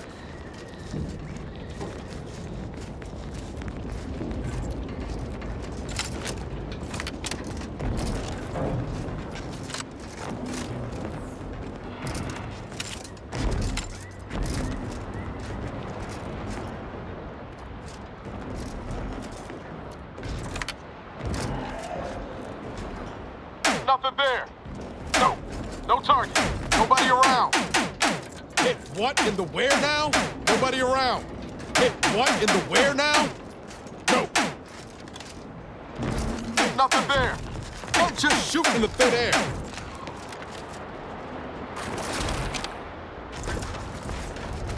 Ain't nothing there. Nobody around. Hit what in the where now? No. No target.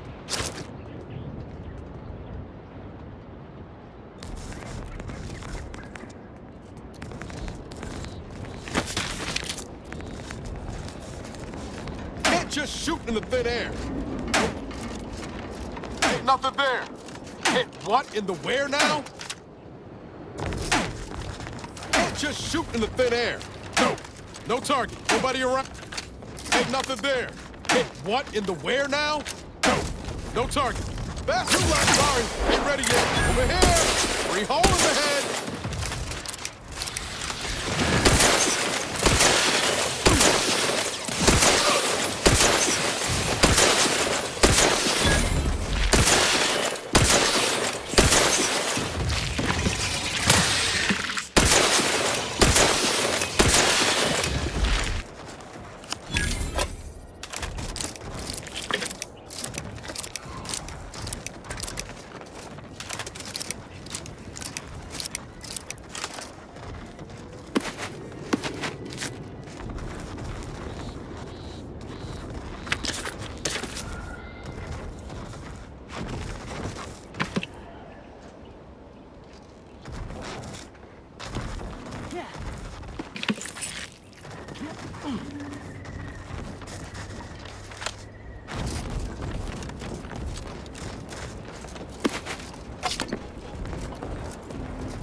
2, but I'm not ready. Trigger finger's still tired. These things take time, Commander. Trigger finger's still tired. Ain't recharged. Love to, but I'm not ready.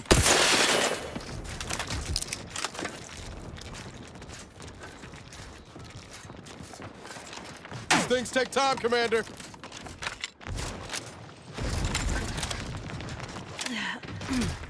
Sorry, ain't ready yet. Ain't recharged.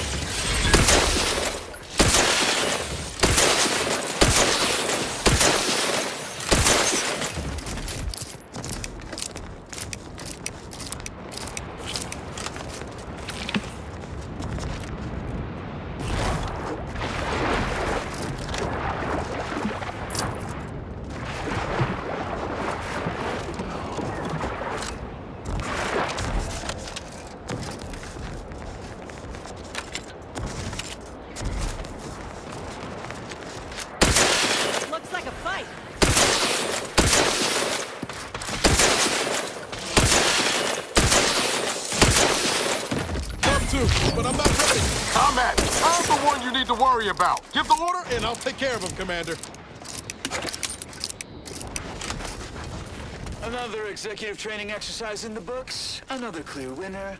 Me. Ain't a contest, Cutshall. Lucky for you. Today sure wasn't. No, we're all here because Ormsby thinks we're VP material. But it's obvious who's got the gray matter in this outfit. Take today's activity. Demonstrate market dominance with a corporate logo competitors will see from orbit. The results speak for themselves. That rubbish pile you cajoled everyone Loyal into building? subject. The La giant la la. AC? We work for Auntie's Choice. What's your point? Well, it's awful convenient that your own initials are... Okay, on to the fourth activity. This is 𝘼𝙗𝙘𝙪𝙩, sanitation specialist, future big-time VP, signing off. Hello. How are you, El? Are you doing tonight? I'm spectacular according to regulation 1, 2, potato. What I need is potatoes. I'm just, that sounds correct.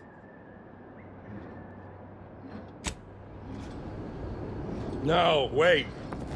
I don't need refreshment. I'm so refreshed. Yep, that's me. Refreshed like a really refreshed guy.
Sorry, ain't ready yet.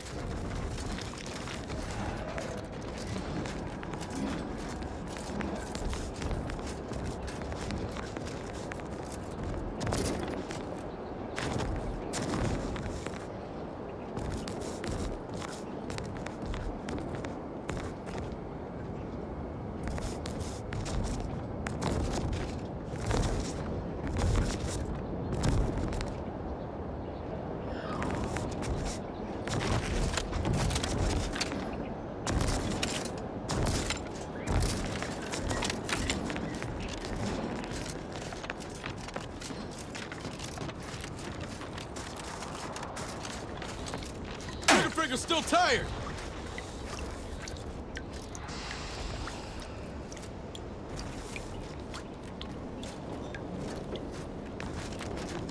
things take time, Commander.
No, wait. Loyal subject, loyal subject. La la la.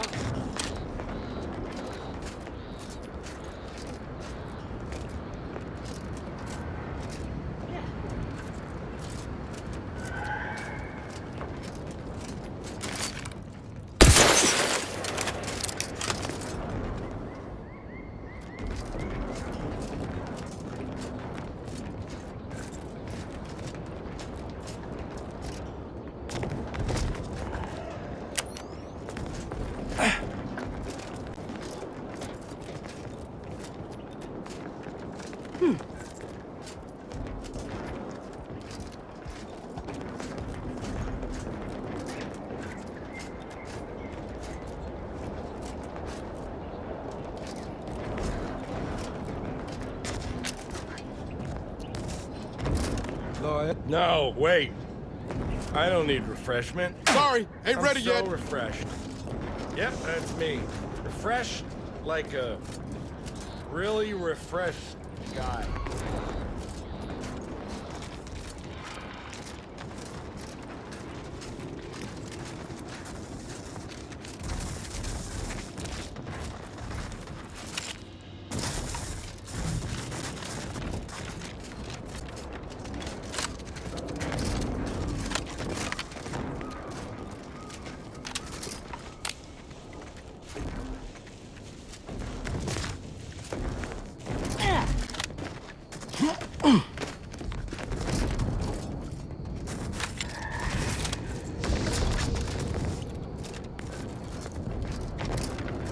Yeah.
Look alive, Commander.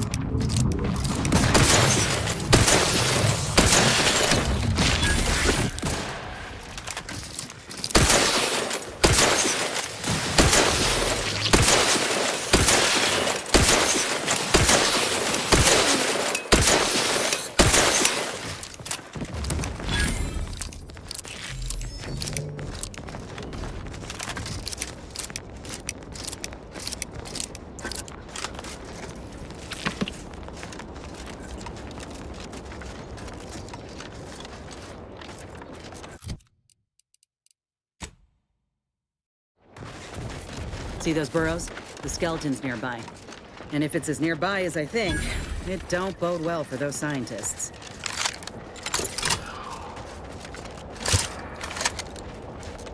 Well, you hate to be proven right.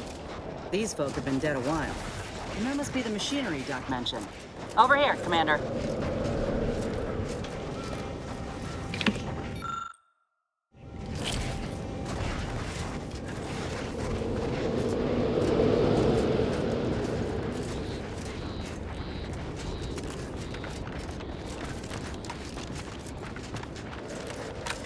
Hey, don't tell me we came all this way just to turn tail.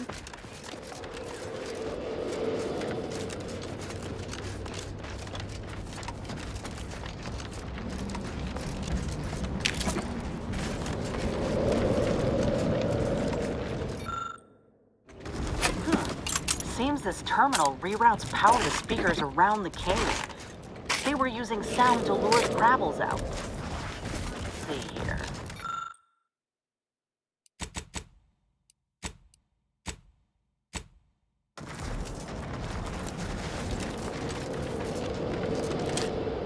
Generator's back on. Power up that phonotron, would you? Should cause enough ruckus to make the skeleton come out and play. Hey, what am I supposed to do? Just stand around and look pretty? Well, if the commander's keen to share, you can press the button too. Wouldn't want you feeling left out.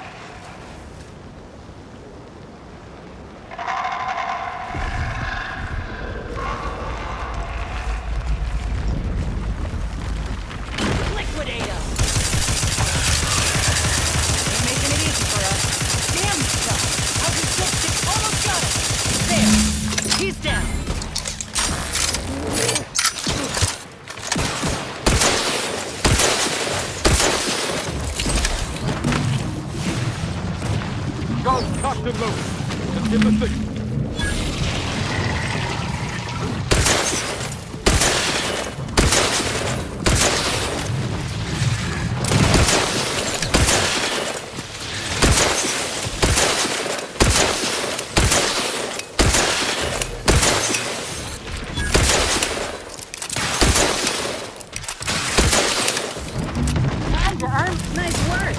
Mind bringing it over here so I can take a gander?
Too much Spacer's ale? Try Auntie's Choice Pep Pills. Good for what ails you.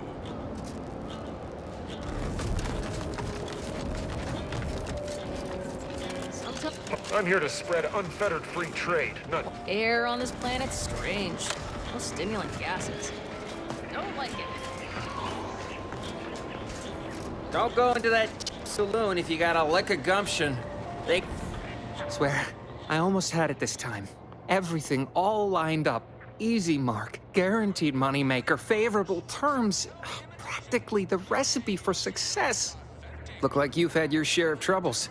Ever had the perfect opportunity just slip through your fingers?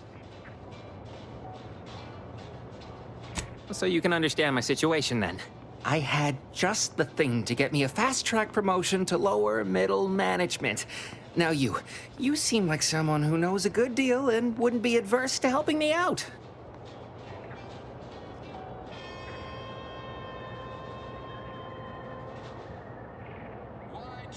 It's like this. I agreed to meet with a business associate to finalize a deal, but the location got set for Spire Grove.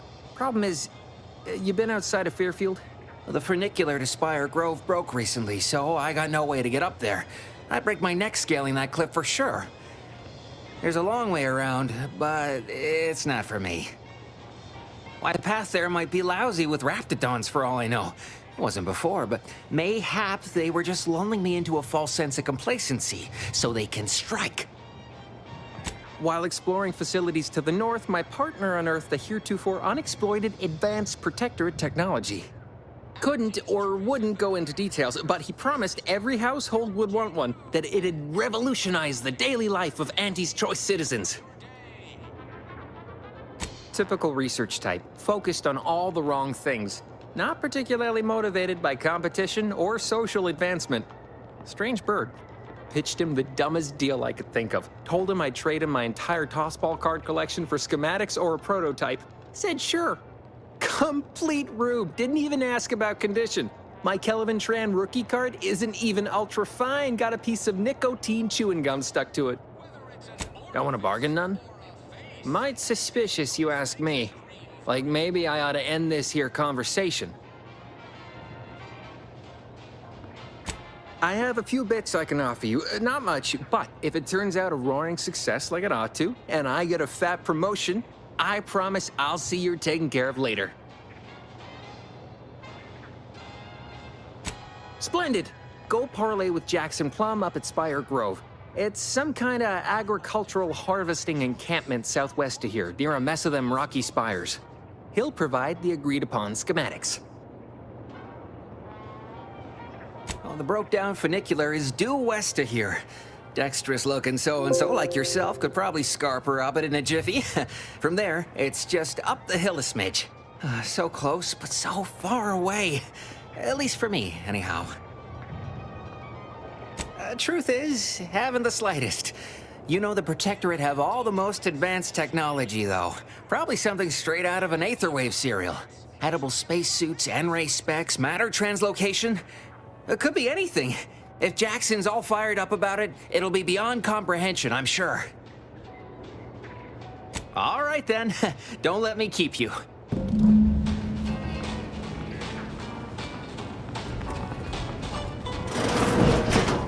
With a door this tough, they must be storing something good in there.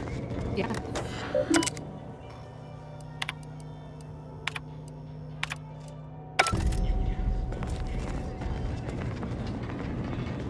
What? How? This is... Why do you linger? Leave me be. Have you two come to mock me like your fellow dullards?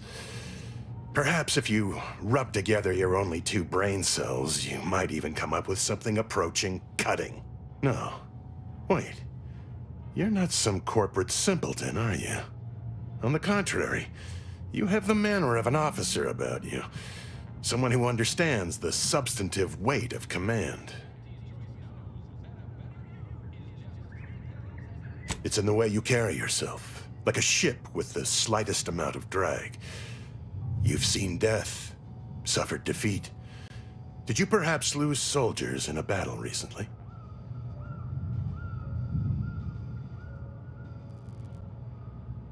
Hey, Commander? Maybe we don't go airing our intimates to captured enemy soldiers. Your friend is right. You have no real knowledge of me or my character, but perhaps we can amend that with an introduction.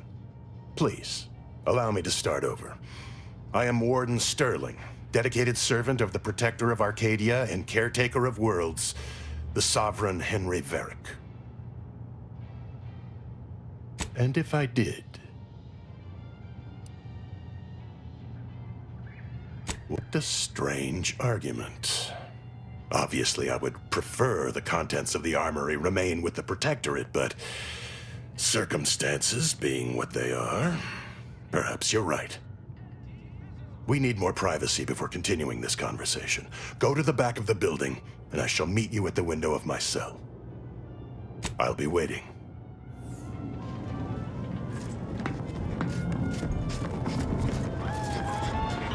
People think I got ejected from the saloon because I'm 3 sheets to the wind. Maybe I am drunk. We should be able to speak freely here without the risk of being overheard.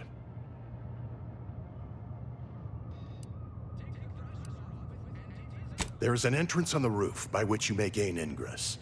Had these 2 dolts bothered to do even the most cursory inspection, they'd have found it. I leave that to you to discover. Be grateful I offered you this much. That is all I have for you. I must recuse myself now, lest I draw undue attention and be subjected to another lecture on the benefits of the free market. Goodbye, and pray we never meet outside this constabulary. I will, of course, be required by duty to meet you as an adversary under such circumstances.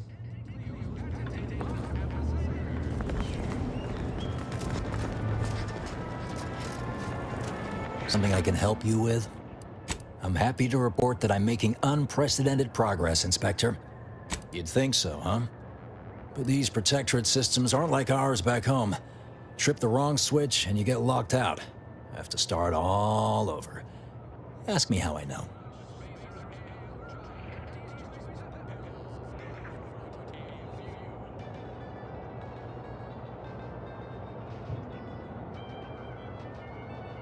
Ding, ding, ding.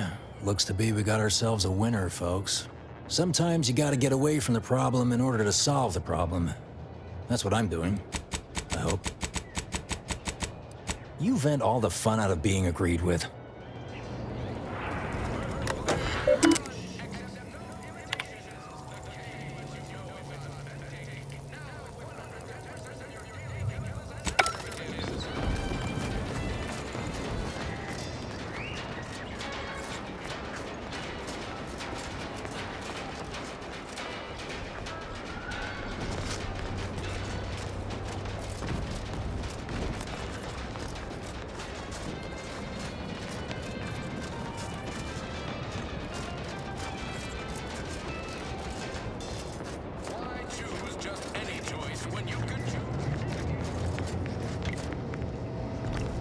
Back again?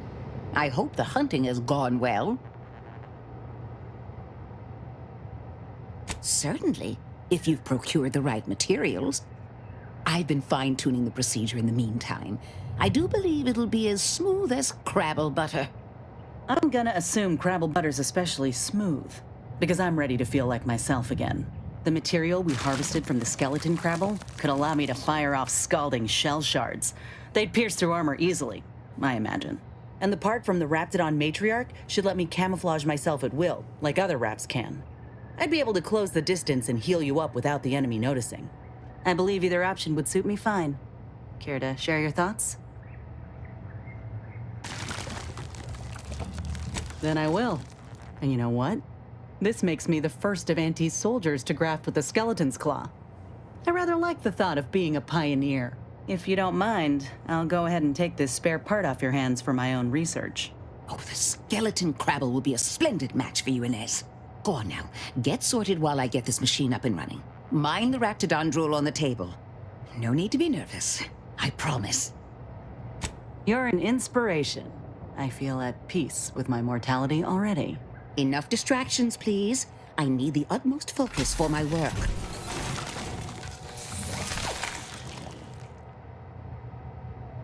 This is beautiful work. My best yet. How does the limb feel, Inez? Any numbness? Pain? Yeah, both. Body's not accustomed to the presence of another limb. Feels like I've got an extra passenger in my nervous system. But it certainly beats feeling like I'm bleeding on the inside. Or fighting the urge to feast on raw human flesh. Like last time. Well, I'll certainly be having words with that surgeon, leaving you in a state like that. Now, you come back straight away if anything bothers you. Will do, Doc.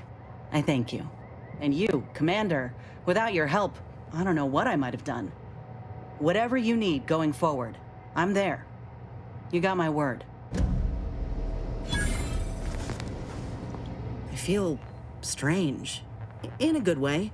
Auntie's documentation doesn't describe the side effects of grafting with a Crabble, but so far, not hearing complaints from me. I'd say this officially puts me back in full fighting form. If you ever thought I might slow you down, you can give those fears a kiss goodnight.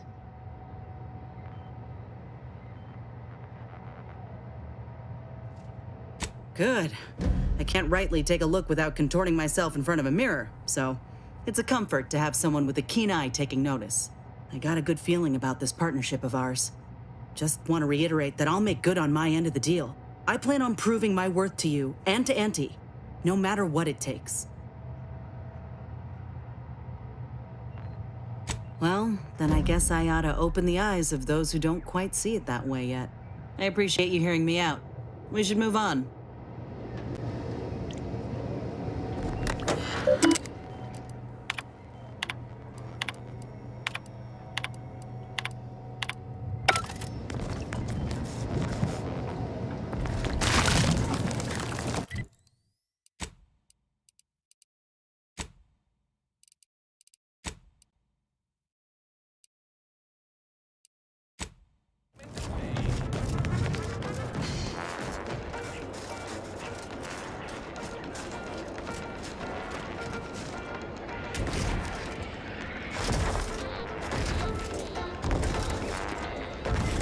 Be the greenhouse. You know, one where that Emmeline is supposed to be moving stolen goods. I'm simply not I'd welcome you, would-be consumer, but we are not a retail operation. Please visit the various consumer locations around Fairfield for all your purchasing needs. I was meant to have help, but they lacked the barest amount of gray matter it takes to keep from getting locked up by excessive corporate malfeasance. So, I'm on my own here, breaking my back, trying to buttress all these vines on top of all my other jobs. Oh, the bits I wouldn't pay for some of those mechs the Protectorate used to work this place. So, is there anything else, or can I get back to work?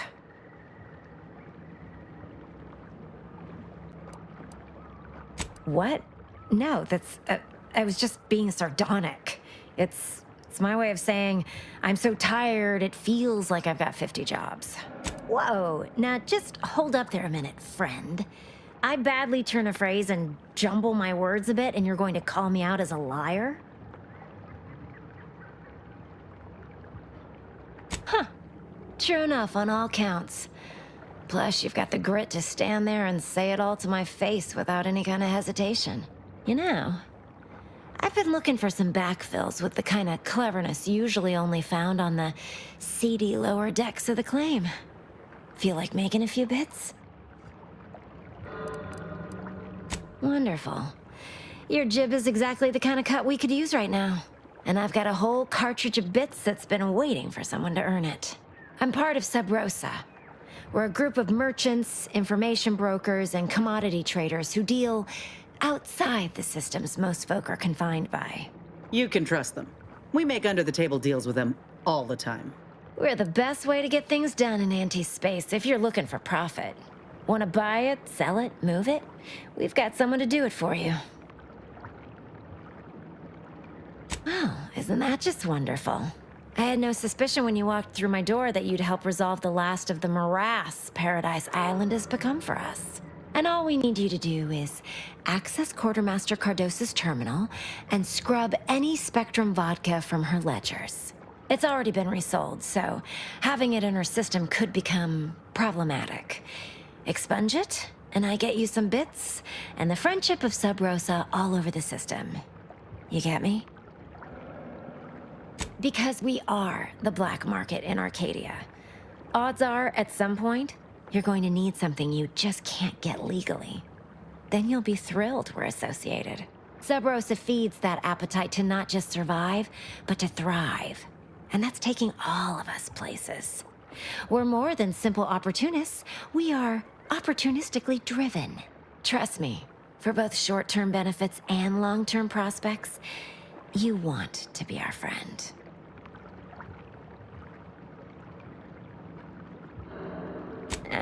It'll probably be nothing. She's just a sergeant, not someone who has any real pull.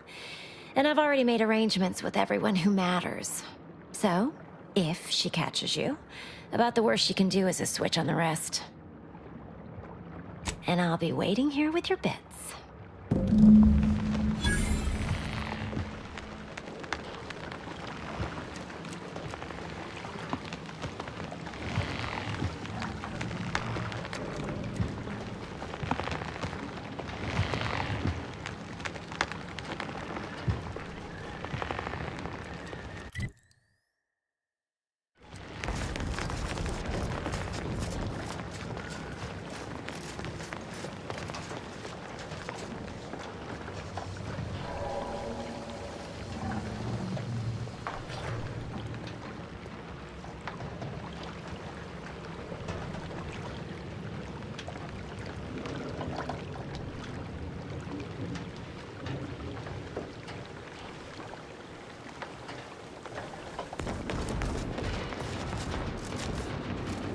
Protectorate folk feel about all these little rifts?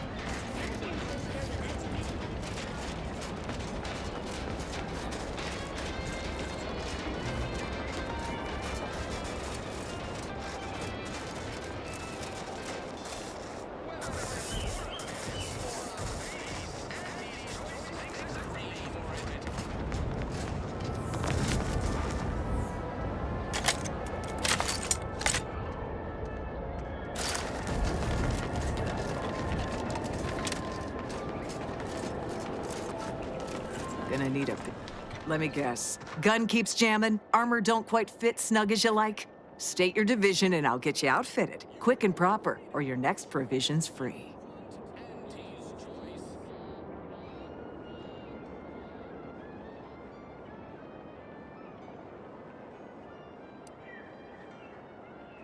Thought these old factories caught a whiff of decrepitude percolating in the air. I'd explain it then. As Chief Replenishment Officer, it's my privileged duty to furnish our brave troops with all of their wartime essentials. You could say I put the ration in liberation. Tell me what you need, and I'll do my ample best to supply you.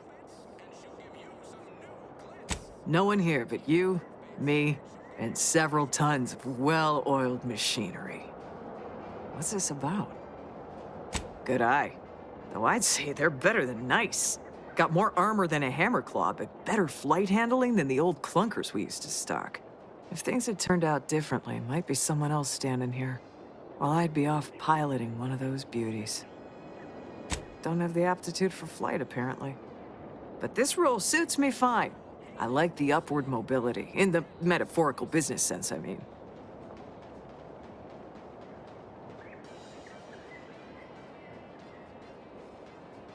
What? She'll start bleeding fuel during ascent, if not worse. I'd best go and take a quick gander, just in case. Thanks for the tip.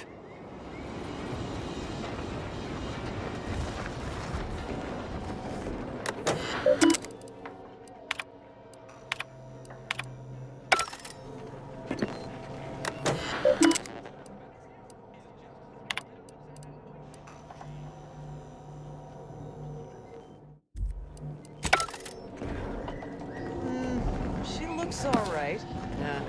Mechanics must have already gotten to the issue. Wonder if that's why 𝘼𝙗𝙘𝙪𝙩 was here the other day.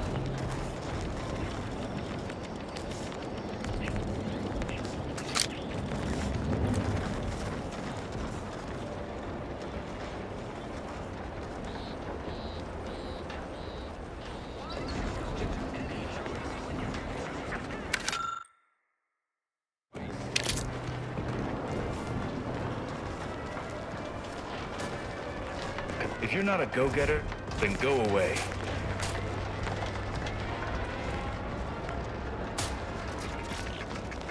Marginal improvements, still improvement, I suppose.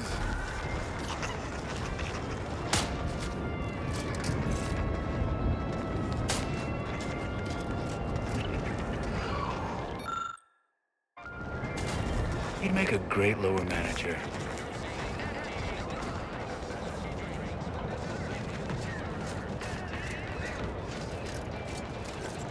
Stay in line or I'll knock you to the bottom of the org chart. And for there, you tell me what you need and I'll do my ample best. I'm sure you'll find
Hello again.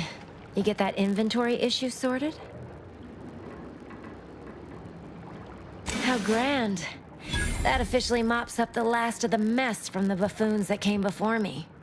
And, as promised, my good fortune is also your good fortune.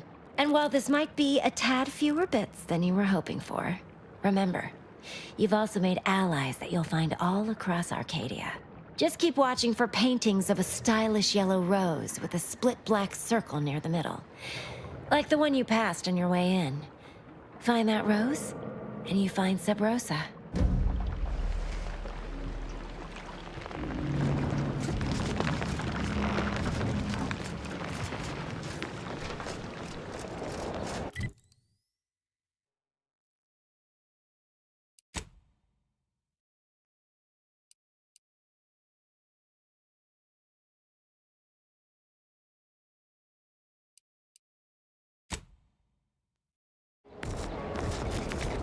What's all this talk I'm always hearing about middle and lower management?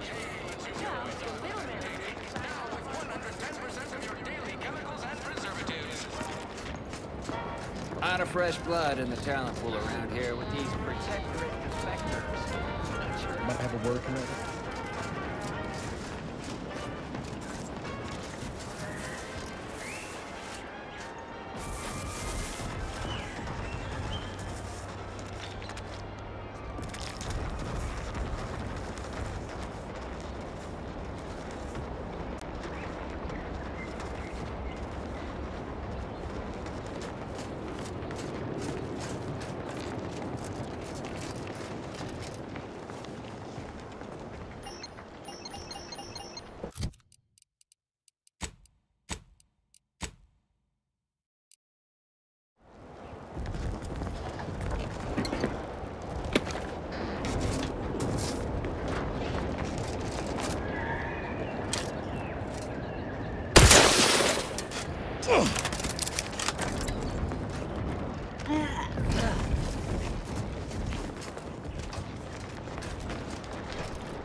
Sense you ain't too fond of Auntie's choice.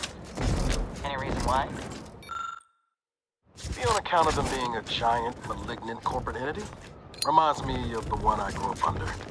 And that ain't a compliment. I grew up under a corporation like Auntie's too, Niles. You ain't the only one with a sob story. Then you might ought to know better than to throw in with Annie's. They're just like those bit-pinching bastards on Triangle. If the Earth Directorate hadn't stepped in. Well, there you have it. The Earth Directorate saved you, huh? Sure as shit can save us. No, suppose not. But you've got choices now. Time for excuses is past. Don't you look down your nose at me. Any sane folk would throw their lot in the ones who help them.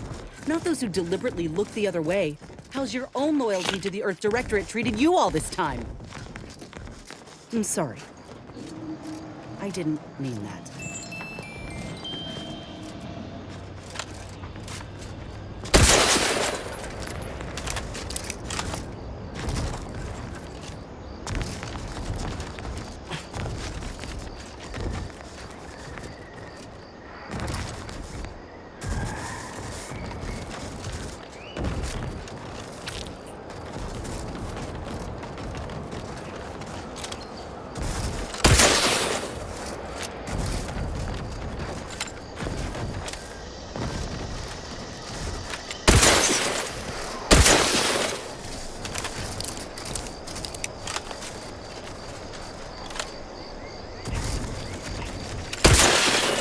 Seems nowhere on Paradise Island's going untouched by this war.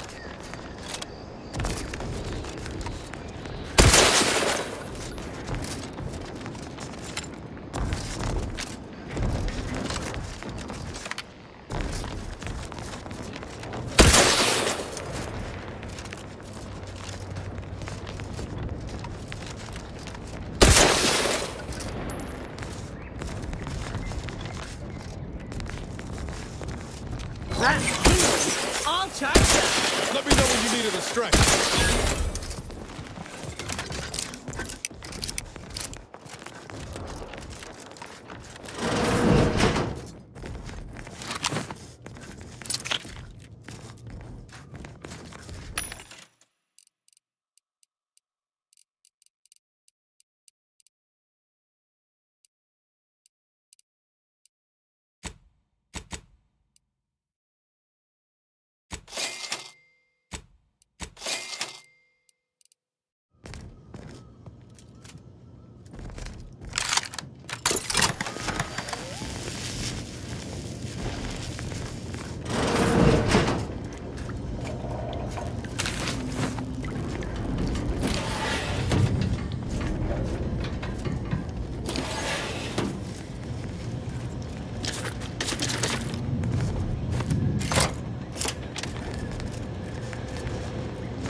I'll take fighting raps and deliveries in Man State any day.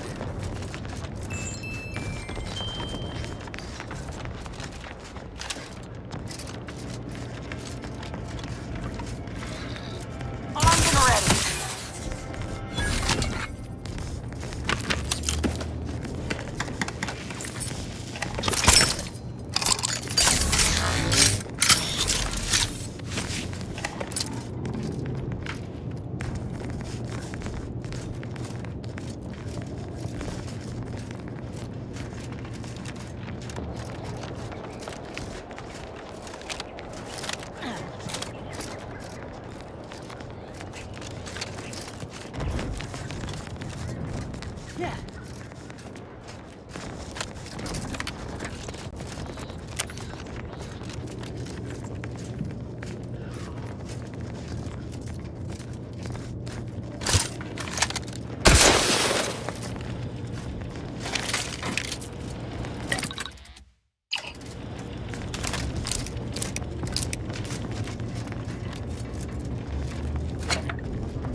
I know I've been pushing to find 𝘼𝙗𝙗𝙪𝙩, so this might seem a bit of a left turn. Avoid it. I'm just gonna ask. No offense to Val, but it's real nice having someone watching my back who ain't in constant need of recalibration. Anyway, need something, Commander?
Bara, you owe me a spark.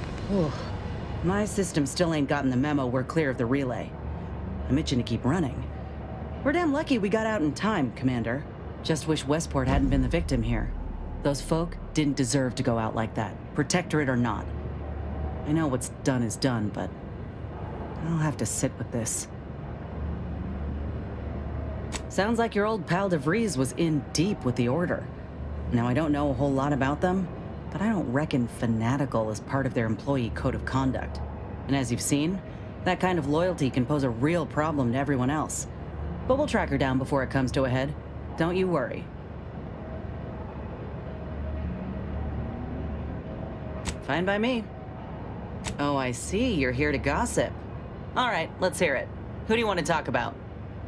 Seems friendly enough, if a mite guarded and a little thick-headed in his view of Auntie's choice. Regardless, I can assure you I'll treat him with the same respect I show you. Though I reckon he's seen his fair share of struggles over the years, no matter how he tries to hide it. Think he ought to ask for help when he needs it.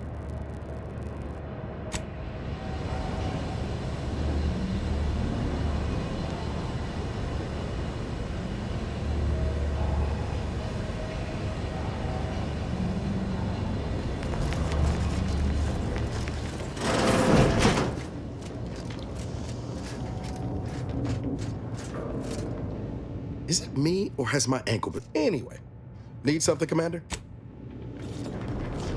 Commander, the nav key coordinates supplied by the presiding bishop of the Order have been verified. Landing in Golden Ridge is now possible. Additionally, we are also able to land in Free Market Station, due to the astrogator's progress with the updates necessitated by its rebuild. Golden Ridge is located on Dorado. It is home to the Alexandra Monastery and Matriarch's Mercy, as well as previously being a center for mining Zeranium. The Protectorate abandoned it soon after the invasion, leaving Auntie's Choice and the Order of the Ascendant to fight for control of the area and its resources.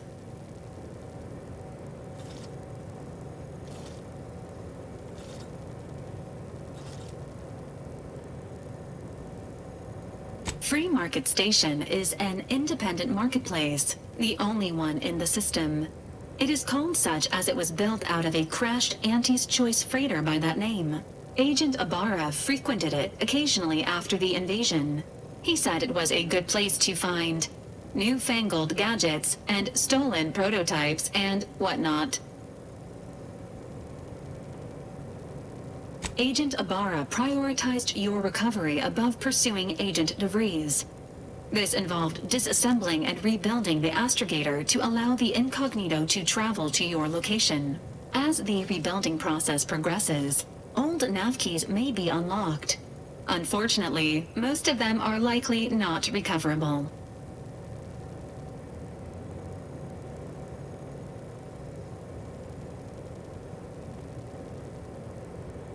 Agent Ibarra, as the rebuilding process progresses,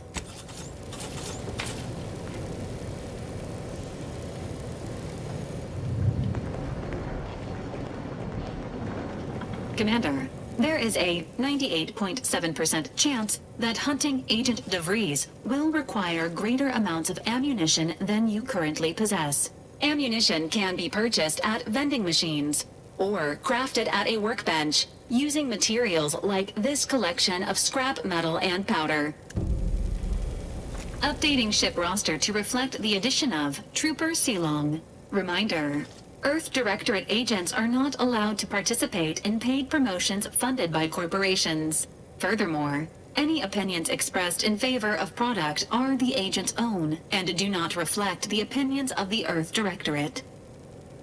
Presenting the Valerie unit, the latest and greatest in a line of Earth Directorate support automechanicals. All you could want in a squad mate at half the cost. The Valerie unit is the exclusive property of the Earth Directorate and is not intended for civilian or commercial use. Resale of this unit is strictly prohibited. Searching mission parameters. 1 moment. Searching. Error. Unable to find current mission parameters. Defaulting to last known objectives. Goal: infiltrate Horizon Point Station and retrieve data pertaining to skip drives and rifts. Arcadia Colony contact. DeVries, Augustine. Expected operation time: less than 24 hours.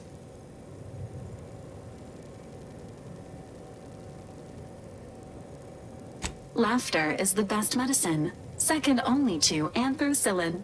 Do you have any other queries, Commander?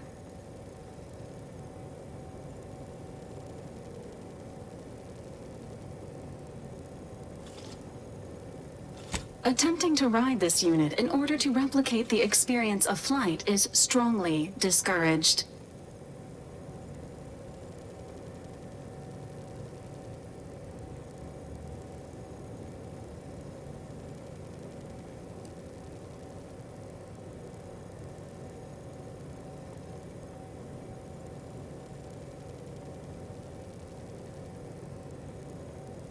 Thank you for your interest in utilizing this unit, but that action is inadvisable at this time.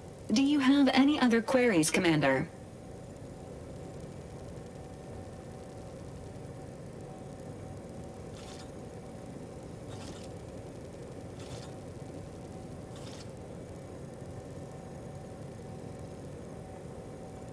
Vitality augmentation, logistics evaluation, reconnaissance, and information extraction unit.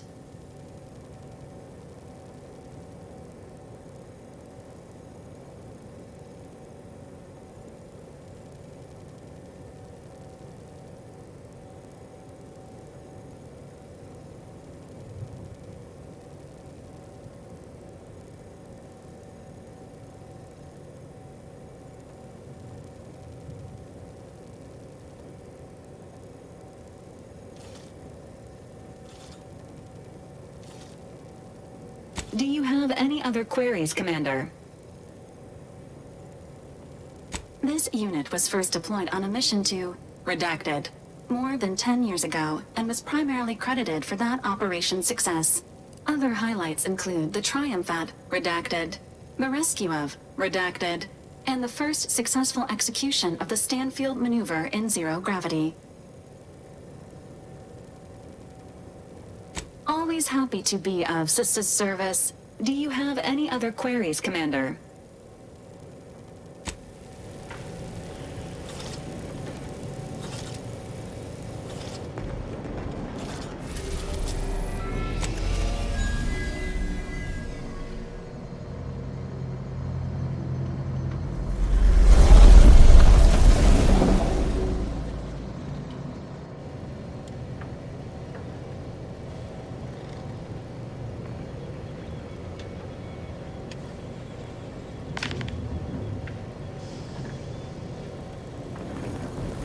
Injuries detected. Please seek medical assistance prior to loss of consciousness. How may this unit assist? Readying database. Which member of the incognito would you like assessed? Agent Ibarra has resumed regular exercise and no longer requires hourly provocation to move. These are all strong indicators of improved mental health. Agent Ibarra's lack of motion was becoming a cause for concern. However, this unit maintains full confidence in his resiliency and current combat readiness.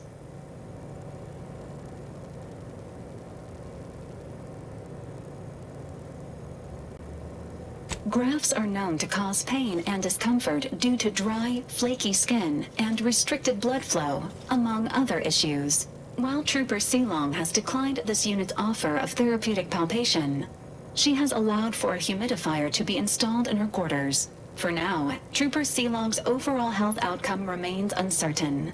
Continued monitoring is advised. This unit is ready to answer any and all queries. I can't believe we left Paradise Island without at least checking in on Zeb.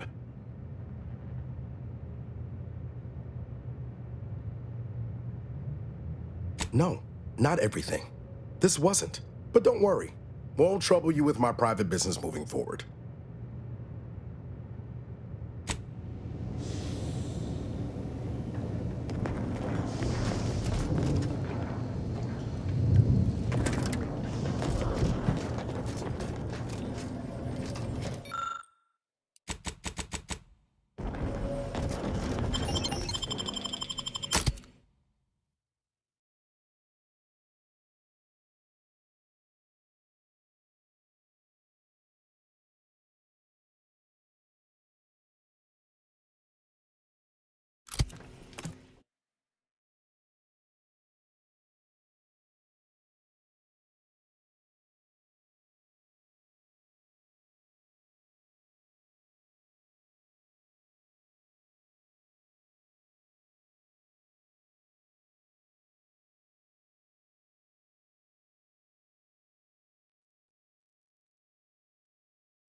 Real nervous about that explosion we saw when we landed, Commander.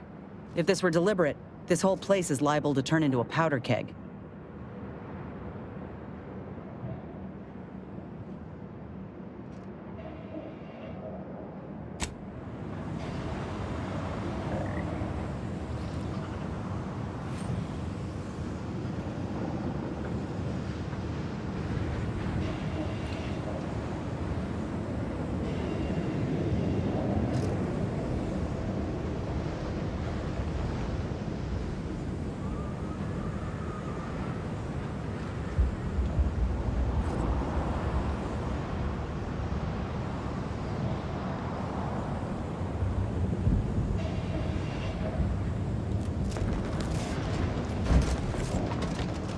That must be Matriarch's Mercy.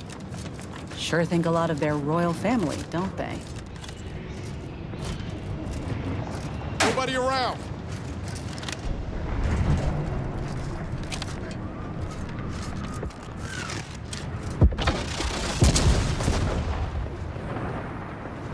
Whoa, didn't realize we were landing so close to the action. We got bases down there. If one of them got hit, then that strike will be the first of many.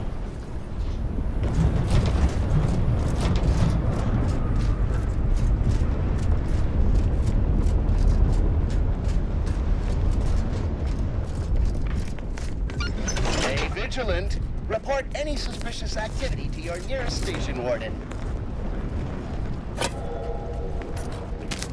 Thank you for picking up your personal belongings. We must all work together to keep Golden Ridge beautiful. The plan can wait. Our lines will not. Good subjects arrive 15 minutes early to avoid missing their tram.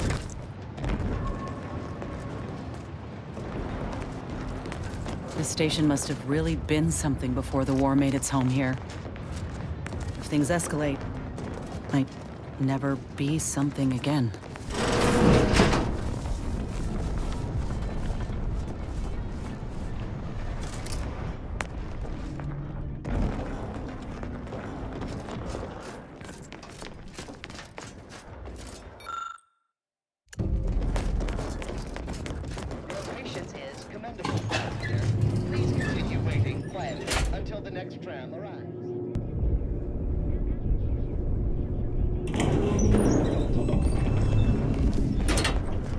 Folk were hunkered down here.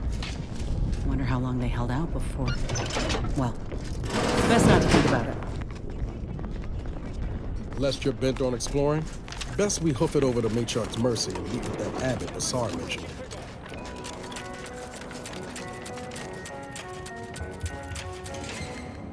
An ongoing prolongation of existence advisory remains in effect for all presently transiting the Golden Ridge region. Utmost caution is highly urged. Refugees and travelers report targeted ambushment by desperate pharmaceutical-addled, chemically dehanced societal cast-offs who have succumbed to a life of pilferage and plunder. Auntie's choice troops have been espied bivouacked in trenches crisscrossing the highlands. And although a ceasefire exists, a healthy degree of circumspection remains advised. Newly introduced invasive species deposited here by Auntie's choice have been determined to be territorial, toothsome, and aggressive. Travelers are instructed to closely monitor their surroundings at all times whilst peregrinating outside inhabited areas. Those choosing to heed sinful warnings are predicted to have a 14.7%. Please, somebody help us! Anybody, please! Finally, some help. We desperately need aid. Desperately. My family and I, we was making our way to the mercy camp for us refugees. We were set upon. My wife, my son were injured. Can't move them by myself. I had to leave them just past this tunnel so as I could go for help. But being alone is even more riskier. The 𝘼𝙗𝙗𝙪𝙩, I chased them off, but they'll be back. Please help us. Ain't nothing I can do for them, but you got weapon and med. Of course there is. It's my family. They're hurt, dying.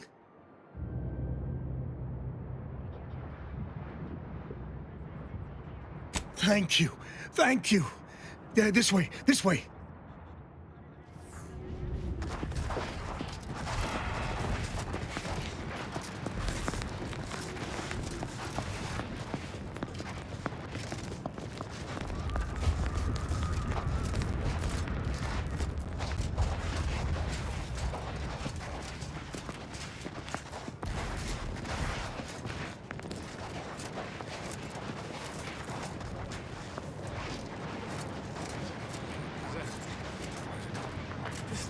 Ready to take a hit on you, Commander. Just say when.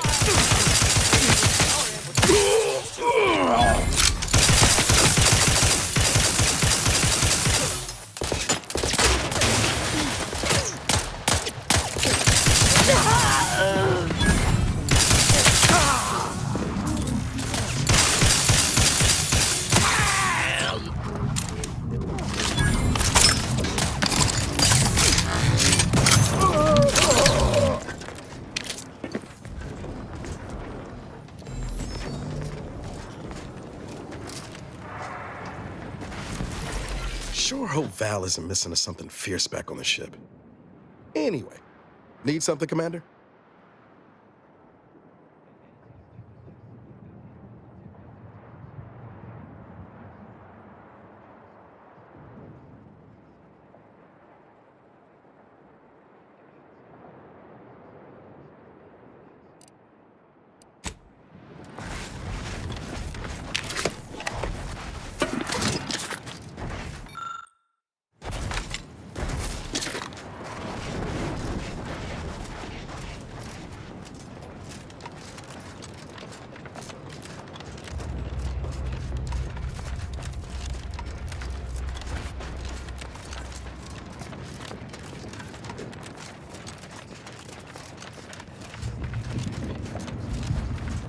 Refugees, looks like.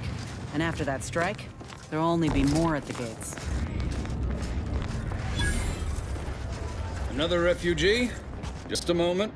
Allowing anyone into Matriarch's mercy unprocessed will upset the precarious ratio of refugees to aid. We should have an opportunity for placement in approximately 7.85 days, presuming no unforeseen alterations. Ah, I seem to recollect one matching your description set for arrival. Pardon my slowing your ingress. It has been rather hectic of late. Welcome to Matriarch's mercy.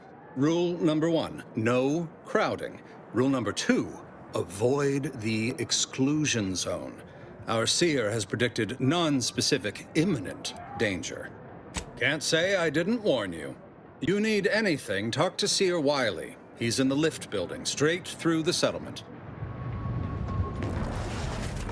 Do you believe Arcadia shall ever return to our Long. I haven't seen this many folks crammed together since we called libations night at the Frosty. shelter in Matriarch's mercy. Smells about the same, too. By the law. It's you. Oh, thank the architect you're finally here. I've scarcely breathed while hoping you'd come. I am in desperate need of your help. I can tend to your injuries, provided you have the bits to compensate me for my time and skill. We're short on everything, I'm afraid, including generosity. My skills are freely given to the displaced refugees, the injured and outcast, tossed hither and thither by the unsympathetic tides of war. No offense, but you do not suit the qualifications. You see, the Seers are members of the Order who labor over the universal equation. Even in its unfinished state, the equation gives them the means to predict the future. Recently, I had a rare opportunity to ask the Seer for guidance. He told me that a dashing outsider would answer my prayers.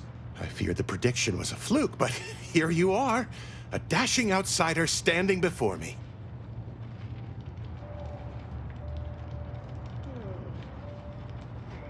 Strictly speaking, it isn't. Not yet. But the math is very, very, very good at predicting what is probably most likely extremely possible. In theory. Within a margin of error. Anyway, that is the Seer's business. My business is the health and welfare of this camp. Where to begin? There are so many sick and wounded in Matriarch's mercy, and I have but 2 imperfect hands. I am but a humble general practitioner. What I really need are specialists, and the Seer predicted an outsider would find them. My thanks, stranger. Probability is on our side.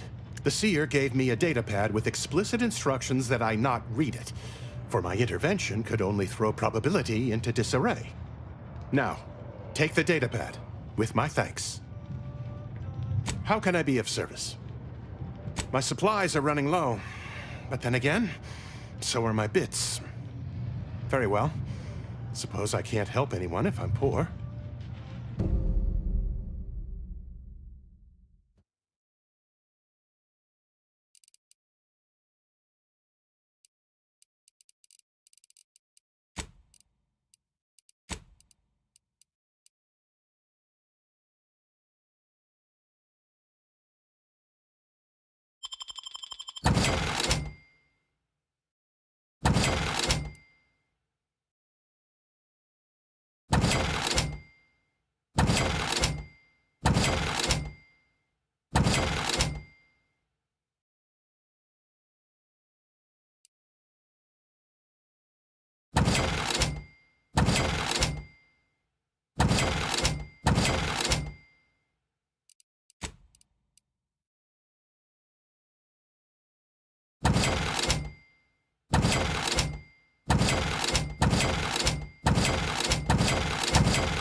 Welcome back.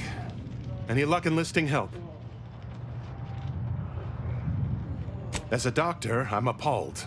We don't have enough beds or private quarters to separate people, so sickness is blazing an unhappy trail through the refugees. Of course, the Order keeps us well supplied with meds, but things will get worse as long as we're overcrowded. Yes, I can treat sickness as it arises. It would be leagues better to prevent it entirely. That means space to spread out.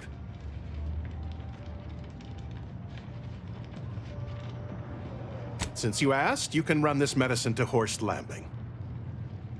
Just don't shake the man's hand. He has a habit of coughing into his palm when he covers it at all.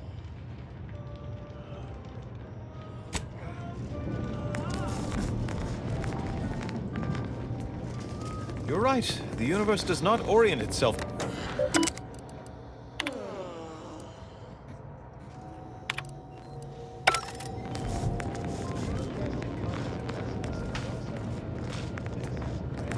Ah, you must be the, Earth Directorate agent I was told to expect. Your punctuality is commendable. Allow me to welcome you to Golden Ridge. I'm afraid I've no refreshments available, but can I interest you in a customary debate over decidability? Sensible. Straight to business, then. The presiding bishop sent word of your imminent arrival. However, pursuant to our normal standards of compartmentalization, she was scant on the details of your mission. That said, I've been instructed to assist you however I can. So, tell me, what brings you to Golden Ridge? Victor? Oh, yes, Archivist Clemens. Quite the mind. Such encyclopedic knowledge of engineering. One could almost mistake him for an exemplar. Is he in some kind of trouble? Victor Clemens, some kind of radical. What an absurd notion. I must agree with my seer. I once watched Victor shed copious tears over a damaged datapad. It's difficult to imagine him capable of worse. And that may well be true, but our standard of proof within the Order is not normally met by hearsay alone. Victor's currently supervising highly experimental research at one of our labs to the northwest, the 𝘼𝙗𝙗𝙪𝙩 range, beyond the invaders' front lines. Unfortunately, you'll need to go through the decommissioned autonomous extractorium to reach it. That path is less than safe, so I advise caution.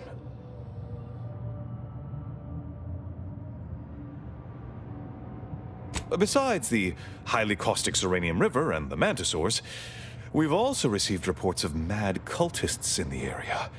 It does make me wonder why Victor decided to stay.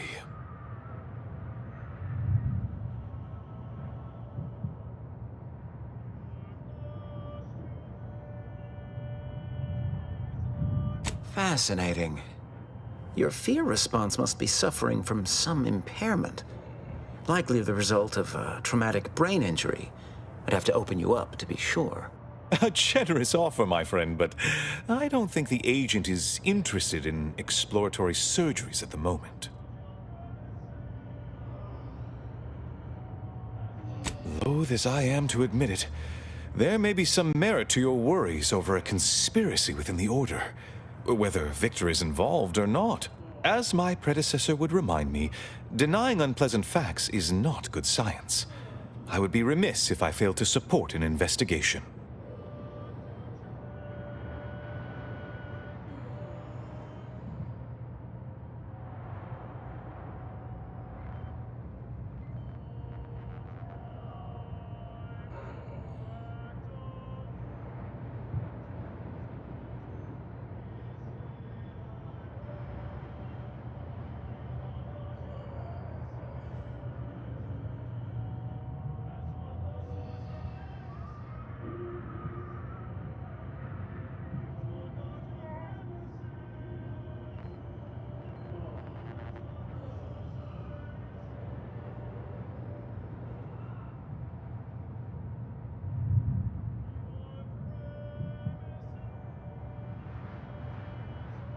No doubt you heard of the recent attack launched on that Anti's Choice base, Outpost Opportunity. It came from one of our facilities, the Zeranium Manufactory. But that facility is intended for research, not military action. I hate thinking an Order member responsible, but given the precision of the attack, it does suggest traitors in our midst. It would undoubtedly benefit both of us to root them out. Respectfully, Scholar, given current tensions, should we really be trusting such a delicate task to this stranger? Would an Earth Directorate agent is just a title? I'd seek to know who you are beyond that bit of headline.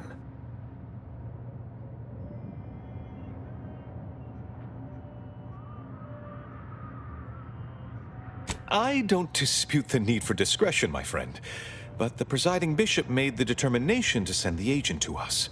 It's best we trust her calculations. Moreover, our situation is growing increasingly dire.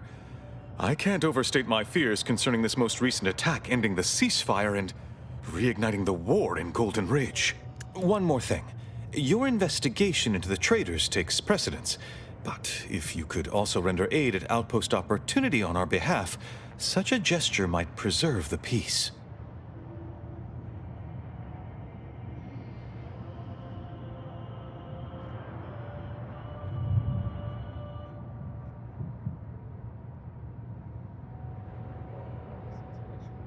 Most assuredly not. It would eliminate the entire point of the ceasefire. Please convey that fact to whomever you speak with. And here I was under the impression that investigating crime and injustice was primarily what Earth Directorate agents do. He's got us there, Commander. At any rate, I trust whatever's uncovered over the course of this investigation will serve as compensation enough. I knew I could rely upon you. Ruth wouldn't have sent you otherwise. Here, take this writ of investigative inquiry. It'll grant you access to the manufactory. 𝘼𝙗𝙗𝙪𝙩 and I will conduct our own inquest into these traitors you've mentioned erstwhile. We can compare notes once you've returned with your findings.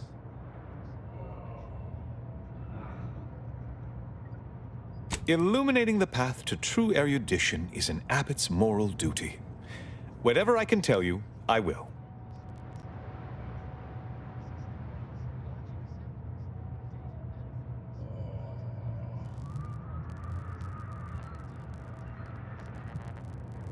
A calling for those with a greater than average talent for mathematics and computation, particularly in the field of predictive analysis.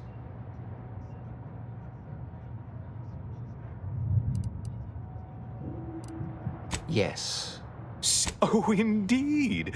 I needn't educate you on what you can see with your very eyes. There is a great deal of pressure on me to navigate what is a rather novel situation. Without 𝘼𝙗𝙗, I dare say our predicament here would be even more precarious. Many lives depend on him, on us both. Why, Matriarch's mercy would not be the refuge it is without his predictions shepherding its development. Not if you consider the alternative. Its absence would be far more catastrophic for these poor refugees. Really, the Order is being quite charitable.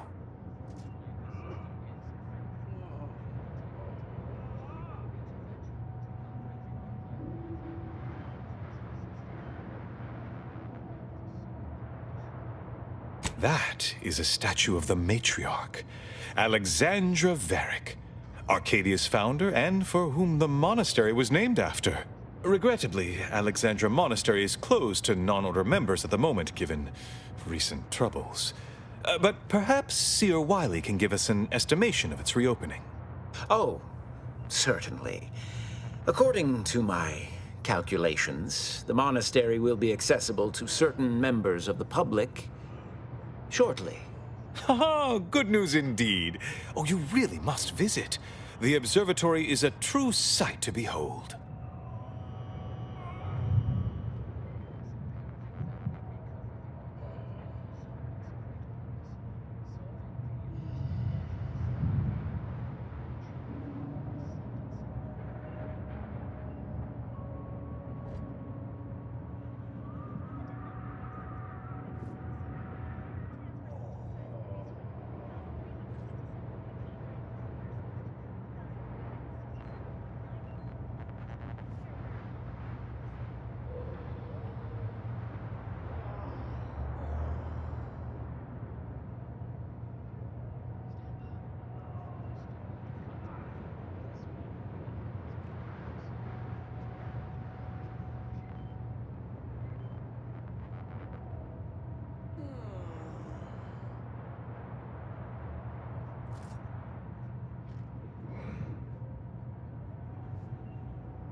We need to help the folk at Opportunity, Commander.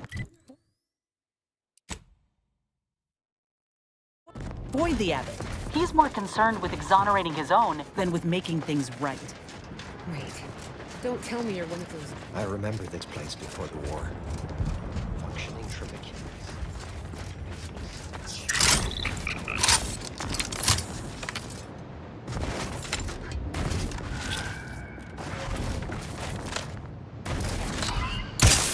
Let me handle this.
I don't see anything else coming.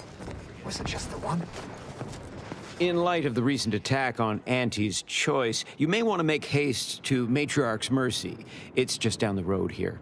So it was one of our bases that got hit. Oh, I'm gonna be sick. I can't rightly say, and that is rather concerning in its own right. It seems our temporary ceasefire with the corporatists may be at its end.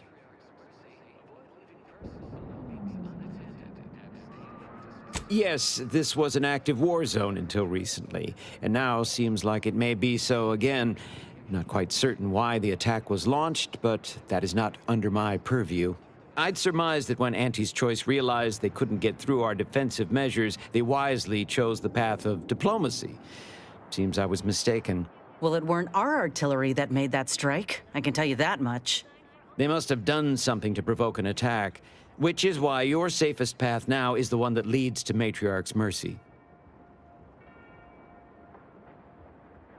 The Order controls everything south of this point, but the rest is beset with various dangers. Zealots, scavengers, creatures, and corporatists. Well, not certain about that last one anymore after the attack.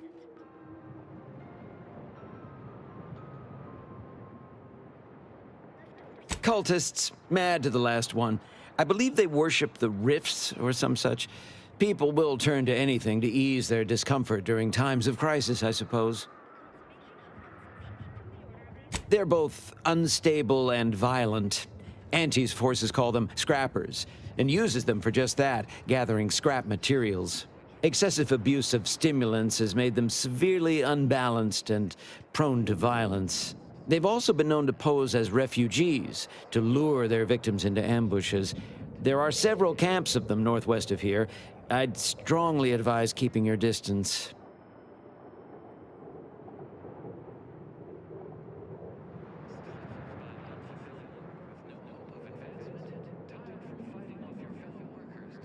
The creatures are of the genus 𝘼𝙗𝙗𝙪𝙩. They are large enough to kill a full-grown human, and exceedingly willing to do so.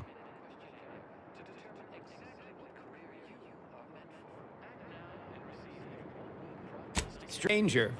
The Order bids you welcome, but also warnings.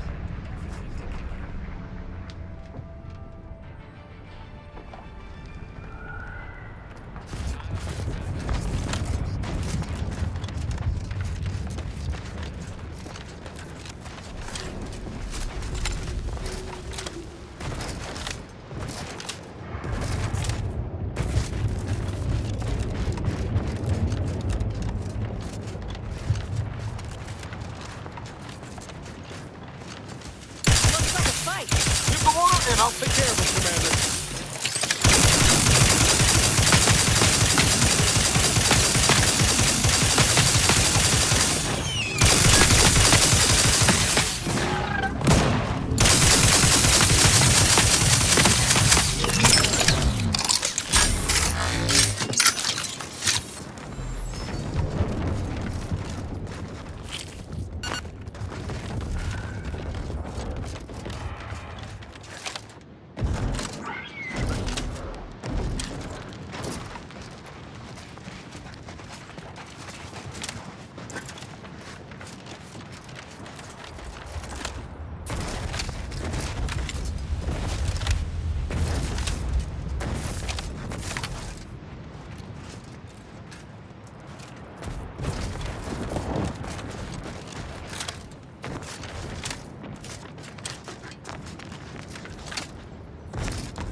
Hello?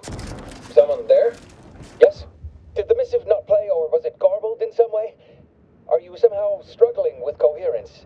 If so, to be clear, 𝘼𝙗𝙗𝙪𝙩 Manufactory 7 presently and for an indeterminate time is in lockdown. That means no external transmissions, no visitors.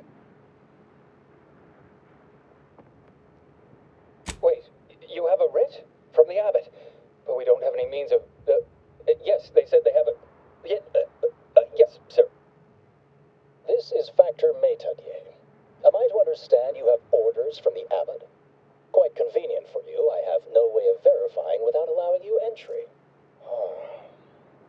Very well. Come inside and we'll see this sorted. Building on the left.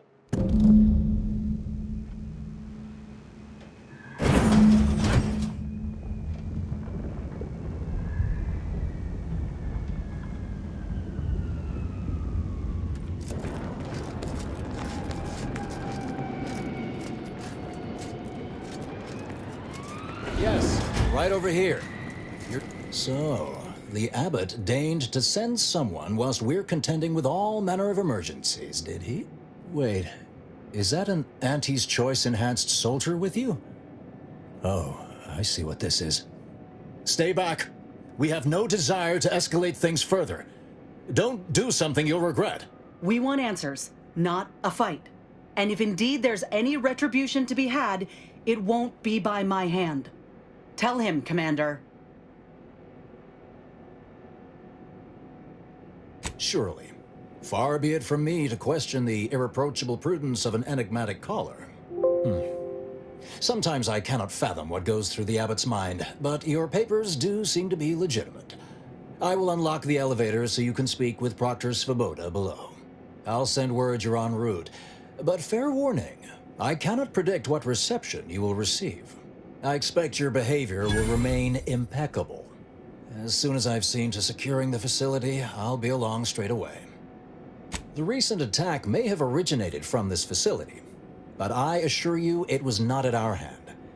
We have no desire to resume open warfare with Auntie's choice. One of our transport pods, filled with Zeranium, was diverted toward, or more specifically at, their location. Though functionally correct, I assure you. The transport pods are fired into space, where they are collected for redistribution. To date, no one has ever misused them for this purpose, despite the explosive nature of the material. Fortunately, we have potentially identified the culprit, and we have managed to corner the apparent perpetrator down below, which would be a good thing if they had not, somehow seized control of the manufactory operations. Your supposition, although grammatically dubious, is statistically correct. It is an error I will guard against making further. Our suspect, one Initiate Alva, previously supervised launch controls. Though steadfastly maintaining her innocence, she has also barricaded herself in the operations control room below. A move not likely to allay anyone's suspicions. I admit I'm to a reasonable degree pleased you are on hand to corroborate current suppositions. May your query yield favorable results.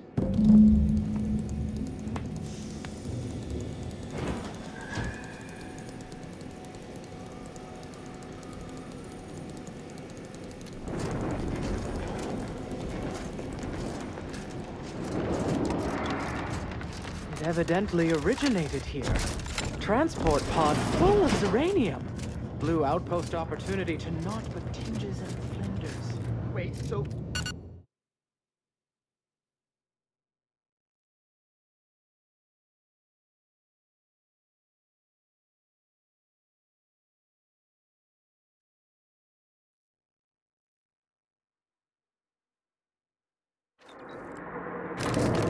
Initiate Alva, stand down. Relinquish control of this facility immediately. Oh, my dear Proctor, you can't believe a low-level drudge like me is responsible for any of this. You'd have us all believe you seized control to demonstrate your innocence. Wait, is this being broadcast? I have no idea how this audio doodad works. You're the one in charge here, Proctor Svoboda. Are you sure you didn't do something? I demand your unconditional surrender at... Hello, Proctor? I'm pushing buttons over here now. Did I disconnect you somehow?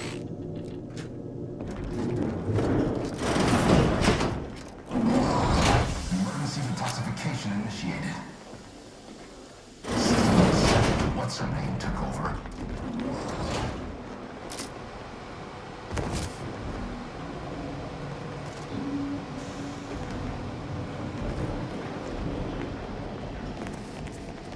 I'm not clear to speak with random factors. Ah, yes, of course. Next on my list of lowest probability events, strangers sent by the Abbot, gallivanting about amidst a lockdown. If we'd been able to communicate beyond our walls, might have saved you a trip. As I can successfully report, we have identified the responsible party.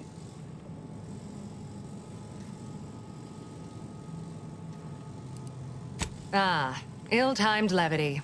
How droll. Let's not waste precious time now. The Abbot must be eager for news of the explosion's causation. Namely, Initiate Alva, a low-level subordinate, assigned here years ago. But I'm now realizing how little we actually know about her. A spy or turncoat, no doubt. A sleeper agent from one of those secret enemy programs you're always hearing about. Within a beat of us hearing of the attack, Alva seized command of the system and locked herself in the control center. She then forcefully repelled several attempts to extricate her. 2 are dead already. Poor Jacobs lost a hand trying to pry free the outer doors. Why, she could destroy this entire place at any moment from in there. I implore you to stop her before she does so. I fear violence may be our only recourse.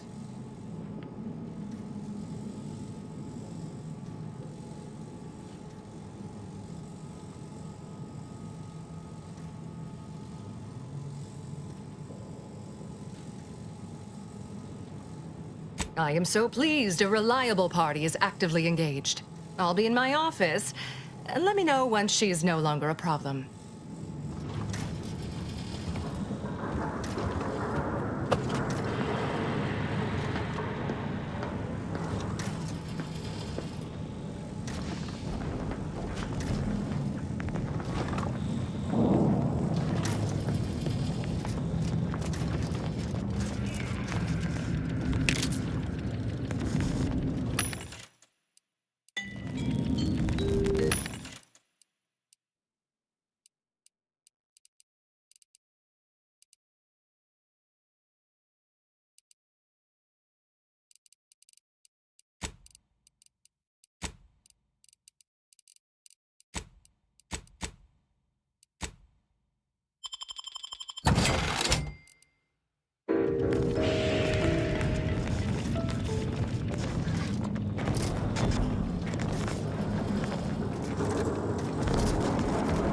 Oh, please don't take me on a co-tangent.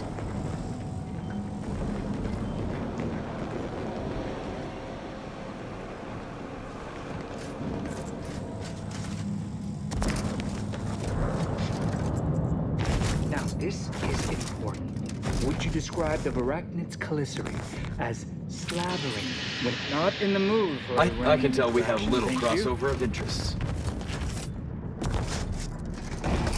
Of course, she's hiding something. You think those two exemplars just have themselves wrong? They're hardly prone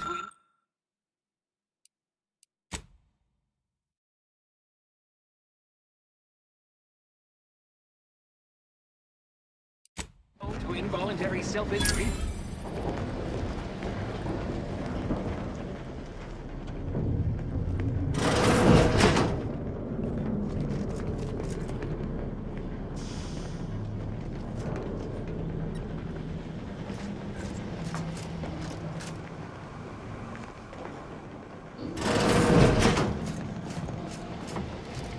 Oh, hello.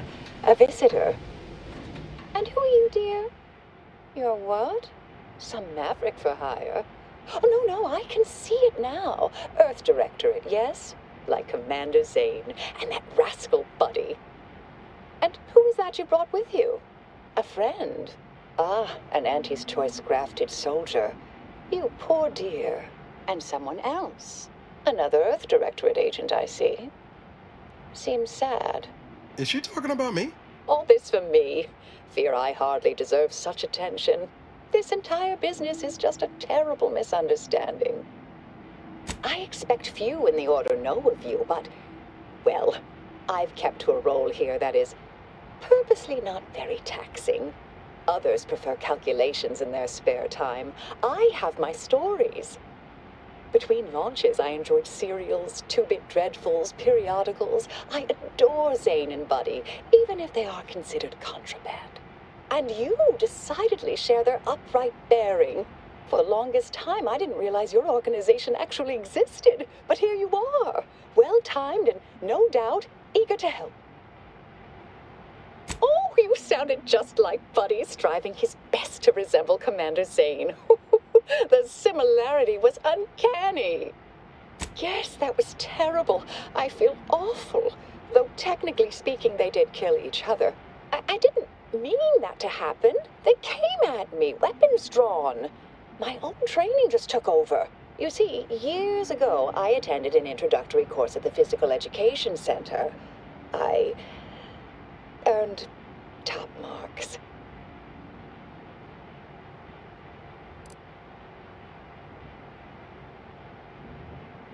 I'm quite pleased to have persuaded you. Now, if only I had some way of convincing the others. Dear me, I wish I did, but... Actually, there may be a way you could gain answers here. The firing record should contain all relevant details regarding the launch. Why, yes, I could unseal access to the records repository for you, and open the path leading there. I'd be right grateful if you'd have a look. I swear I'm completely innocent of this heinous act they're accusing me of. Certainly, of course. If you help me uncover who's responsible, I will gladly open this door. Appreciate your help, dear. Please return when you have found something. May the plan favor us against long odds. Oh, hello. A visitor. And who are you, dear? You're what? Some maverick for hire? Oh, no, I can see it now. Earth Directorate, yes? Like Commander Zane and Buddy. And who is that you brought with you? A friend? Ah, an Auntie's choice grafted soldier. You poor dear. And someone else. Another Earth Directorate agent, I see. Seems sad.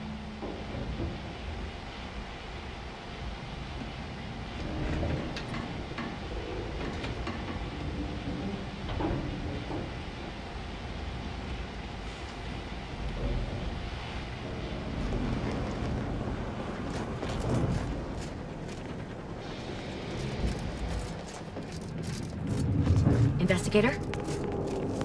Well, may all your endeavors add to the equation.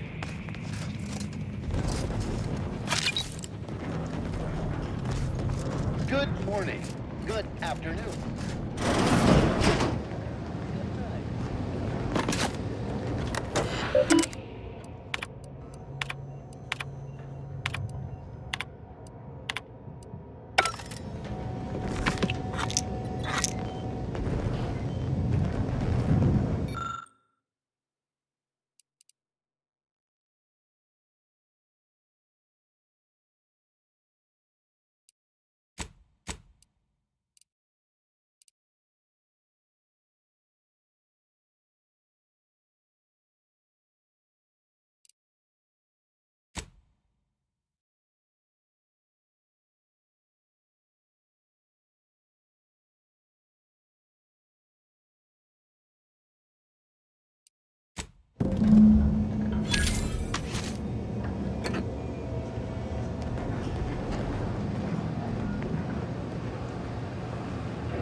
Patrol's back, I hear. Don't see Auntie's being too dissuaded. Our Earth Directorate. Hello. I've been conversing with Factor 𝘼𝙗𝙘 here while you were away. Understand you've met? Yes, they witnessed me rather discomposed, I fear. Visions of Auntie's choice reprisal clouded my thoughts at the time. The Factor is less accusatory in his questioning than certain others, which I respect. Good manners cost nothing, I always say. Troops now guard the entrance above. Our safety addressed, I have turned my attention to the cause of our situation here, and I have deemed it wise to investigate further. Do not let my position fool you. All within the Order are scienticians, and hence we seek the truth of any hypothesis based on evidence. The Proctor's accusation is no different. You suspect me somehow? One must keep one's eyes wide open in such times, I suppose. Now, I believe you had an update for Initiate Alva. You've examined the launch records, yes? What did you find?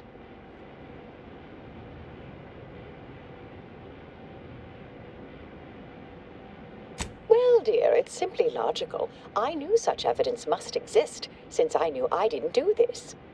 Ah, but listen to me. What do I know about this sort of thing? I know I've watched too many Aetherwave serials. Suppose they fuel my fervent imagination. But still, even the most junior scientician knows the best explanation is one requiring the fewest assumptions. Ergo, I set the correct coordinates. Someone overrode them.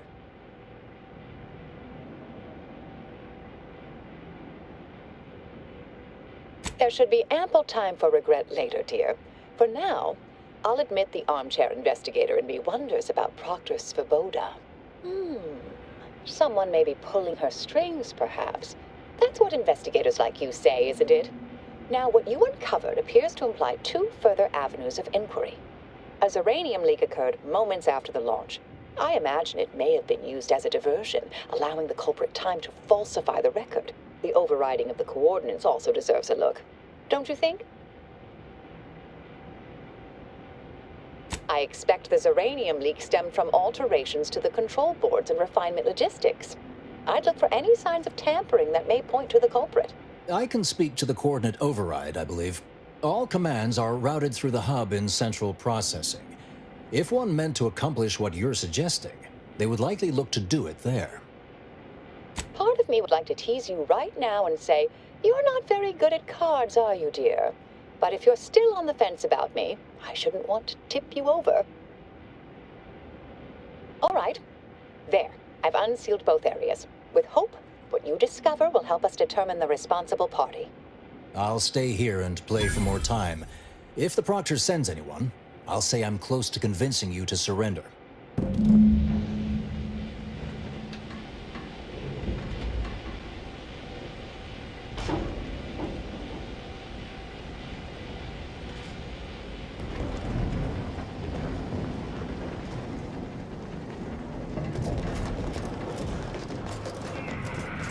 May circumstances proceed toward intended results.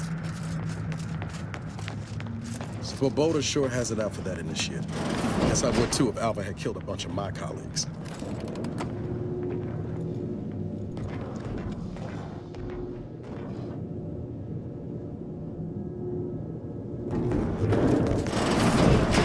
Ah, yes. Suppose you'll do.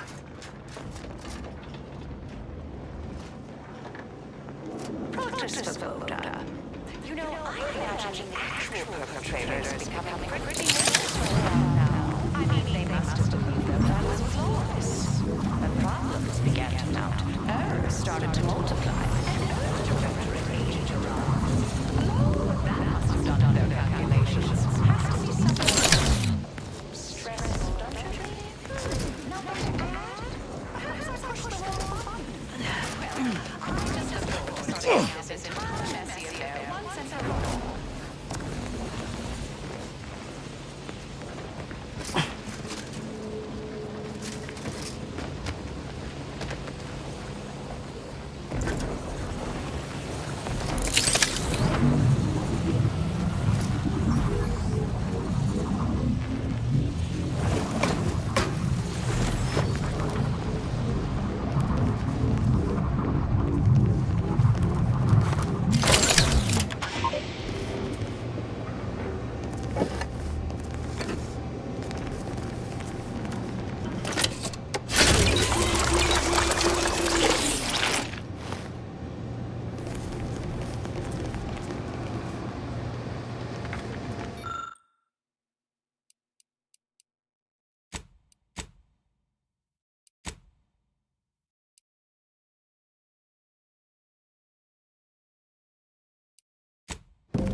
Ain't nothing there.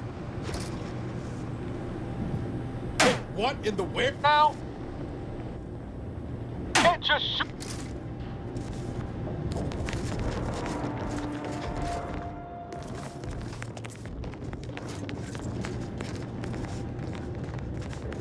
No, no target.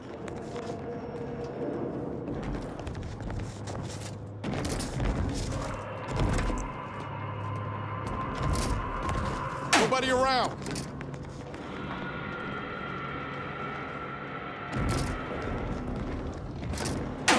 No target.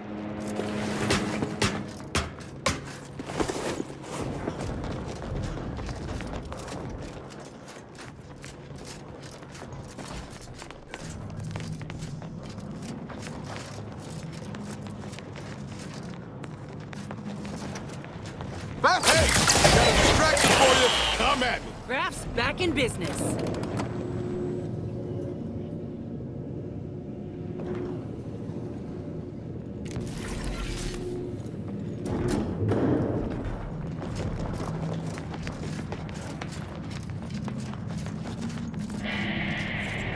The doctor's been in there a while now.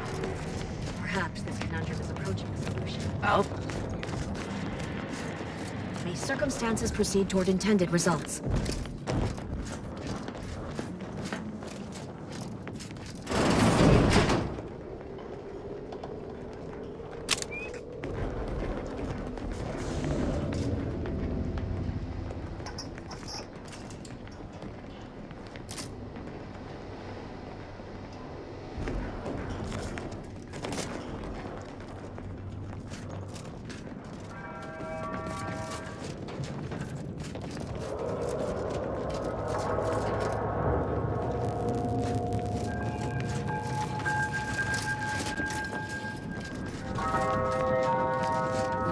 Something about that album doesn't square. And she called me sad. I'm not sad. Just for the record.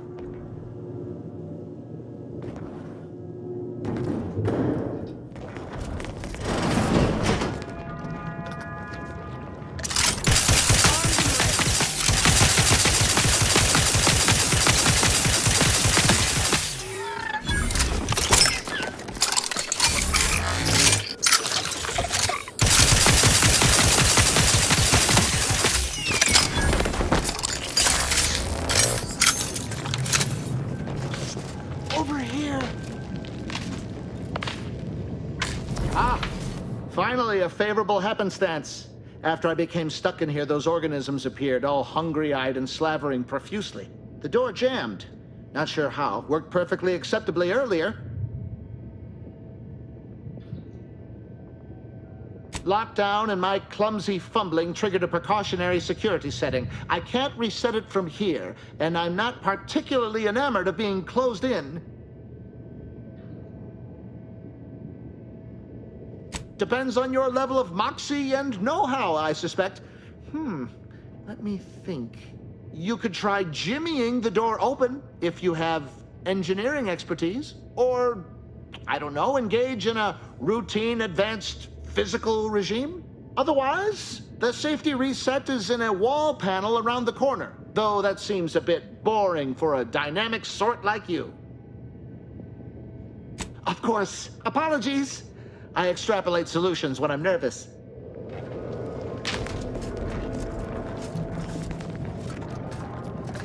Looks like a fight.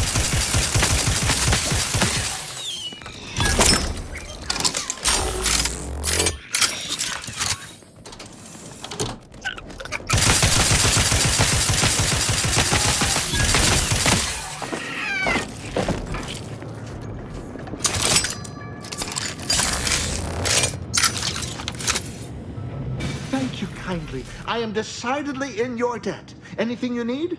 Anything I, a lowly archivist, can provide you, a heroic individual who is handy with doors?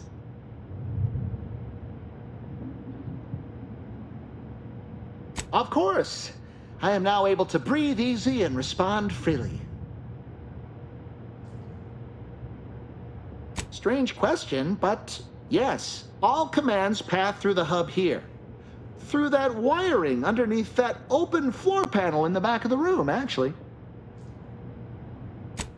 Well, in my professional opinion, looks like someone rerouted some commands from operations. Not sure which ones. Based on the sloppy state it was left in, I'd say they either barely knew what they were doing or were in a rush, or both. I was in my cot doing advanced equations. After the explosion occurred, I rushed here to check my terminal. The door was creaky to open. I should have known it would lodge in place when it closed, but I was distracted by the disheveled state of the room and rushed inside.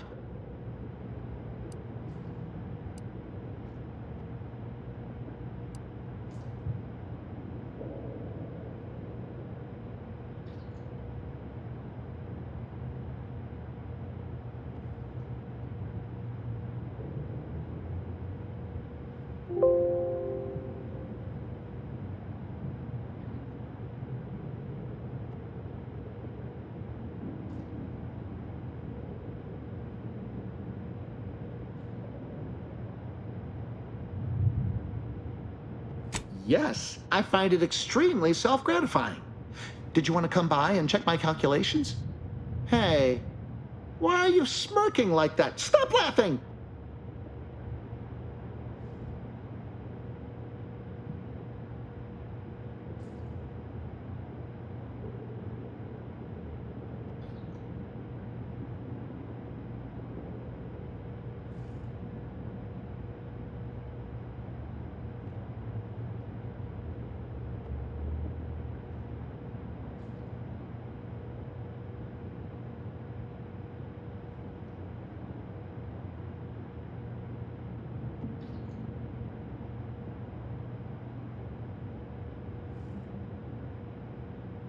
Works in operations, right? Always on about her stories. Wish I had time to watch serials and read all day. Well, that's about everything I know about everything. Let you be on your way. Careful on your way out. Try not to be liquefied and subsequently devoured.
This initiate. Can't quite put my finger on it, but something's off. Like she's playing games.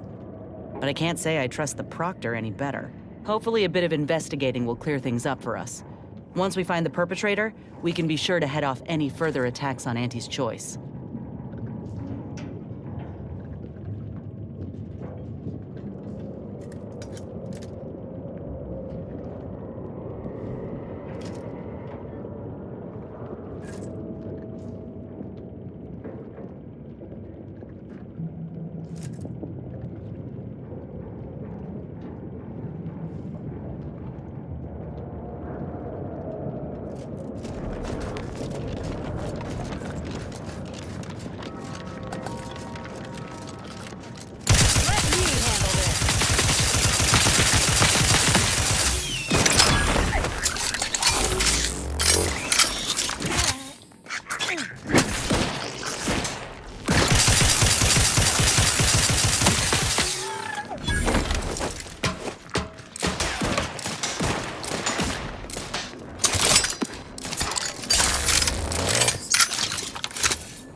Ready to waste it. On your command.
Dear. Well, we were just talking about you.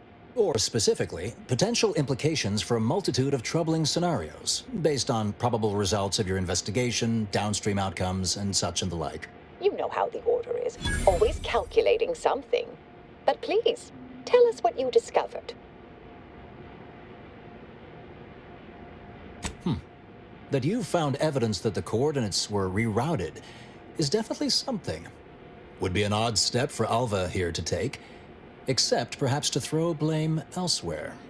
I admit I had the knowledge to cause the leak, but not the authorization. And yes, why would I reroute coordinate commands away from here? I'm sufficiently certain our Proctor is conspiring with an outside party, so I'm coming out now. She's going to tell me who she's working with. Then I'm going to kill her. Wait a bit. You're going to what? Our investigation... It's unfinished, and you're an initiate. What are you talking about? Oh, I see you two thought you were proving my innocence. No, you were helping identify my target. I'd advise you dears to help or stay out of my way. Proctor Svoboda needs to pay for her actions.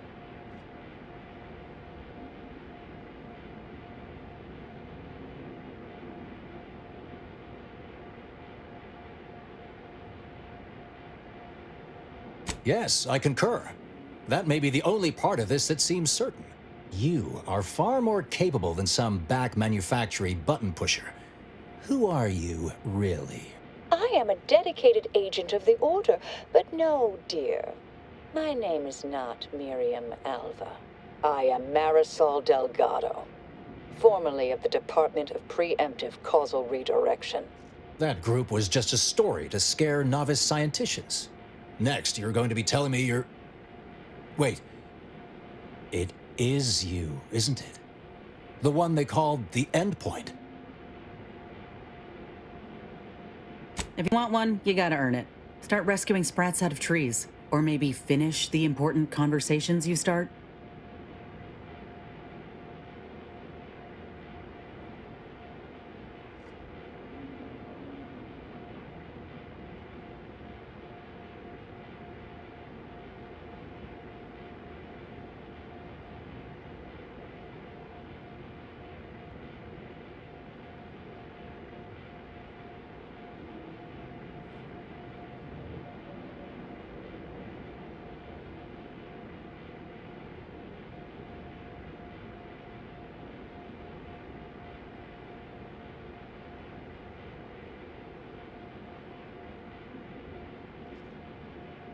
I must admit, I'm not entirely sure.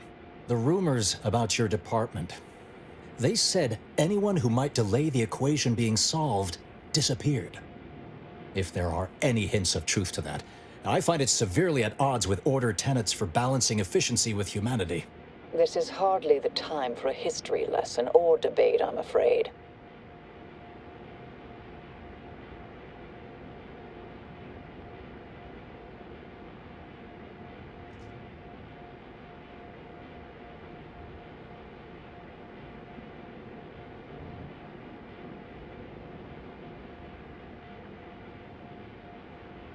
Perhaps you shouldn't. My earlier endeavors were often disconcerting. But the truth remains. Whatever is happening here, I'm not involved. I arrived decades ago to lie low after a difficult assignment.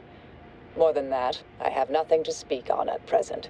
That you are who you are, and are standing right, and have been here for years. It's all much to digest. I suspect your methods are not my own, nor the Order's, as I know it. And I fear your intentions for Proctor Svoboda.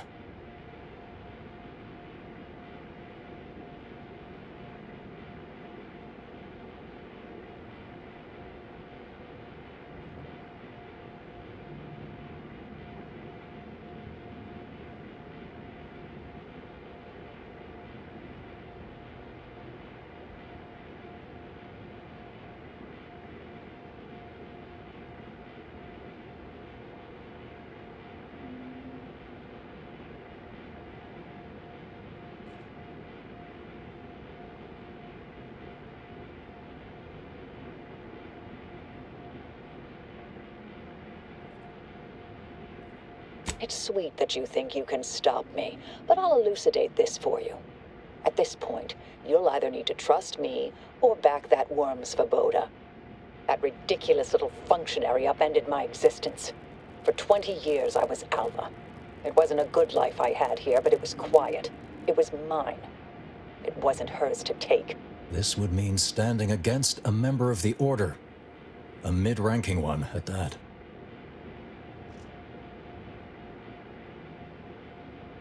I cannot be party to this, but neither shall I stand in your way. A wise calculation, my friend. Good thing you showed up when you did. You saved me from having to kill everyone here. Svoboda has much to answer for. Let's go see that she does. What's this? What are you doing here? Come to surrender, I take it?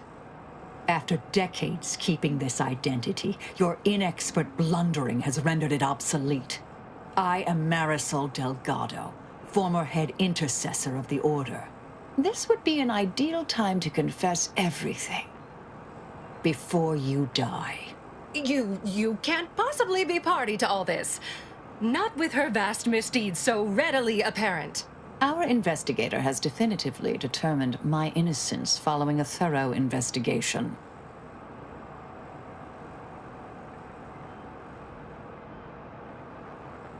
I don't know what you found, but any so-called evidence was likely laid there for someone to discover.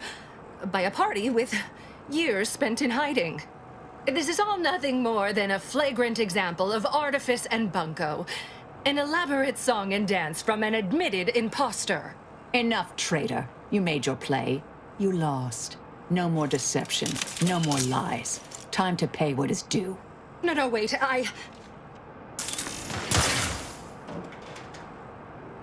Thus concludes a thoroughly distasteful business.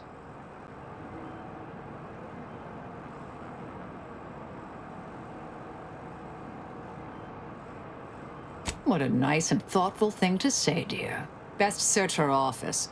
Someone clearly was pulling her strings. It would have been nice to perform that search before there was a corpse in the room, but pickers and choosers.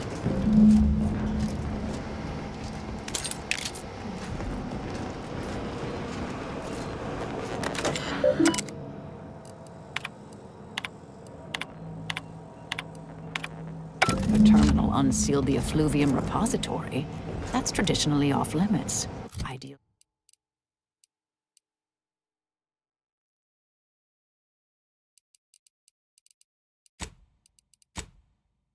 ideal spot to hide something. We should take a look.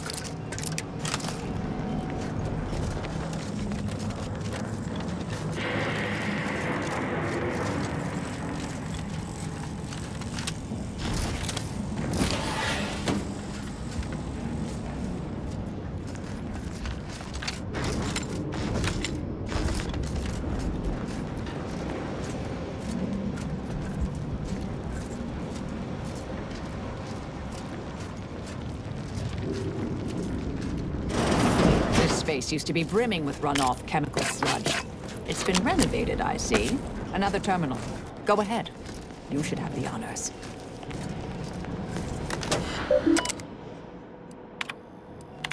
The Proctor's efforts appear part of a larger scheme.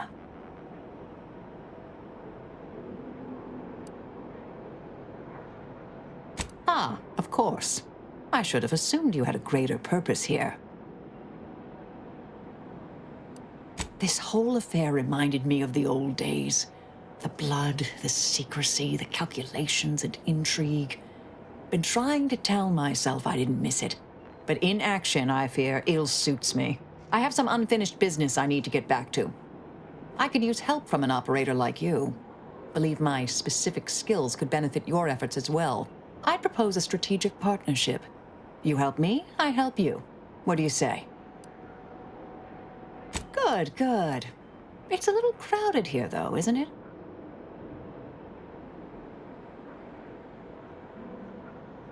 Sure, I could use a few ticks off my feet. Leg has been aching a bit. But hey, you need me, you know where to find me. And don't let that one stray outside your peripherals, if you take my meaning. Excellent. Well then, I am quite ready to leave this place.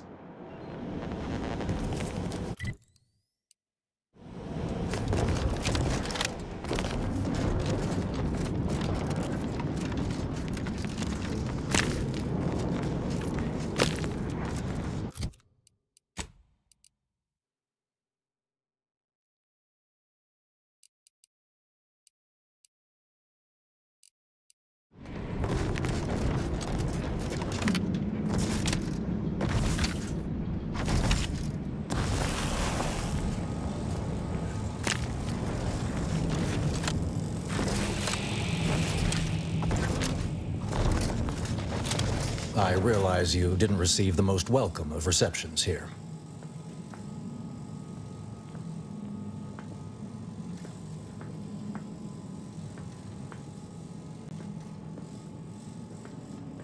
I can't completely argue with that. I recognize you've done right by us here today, and I appreciate your efforts.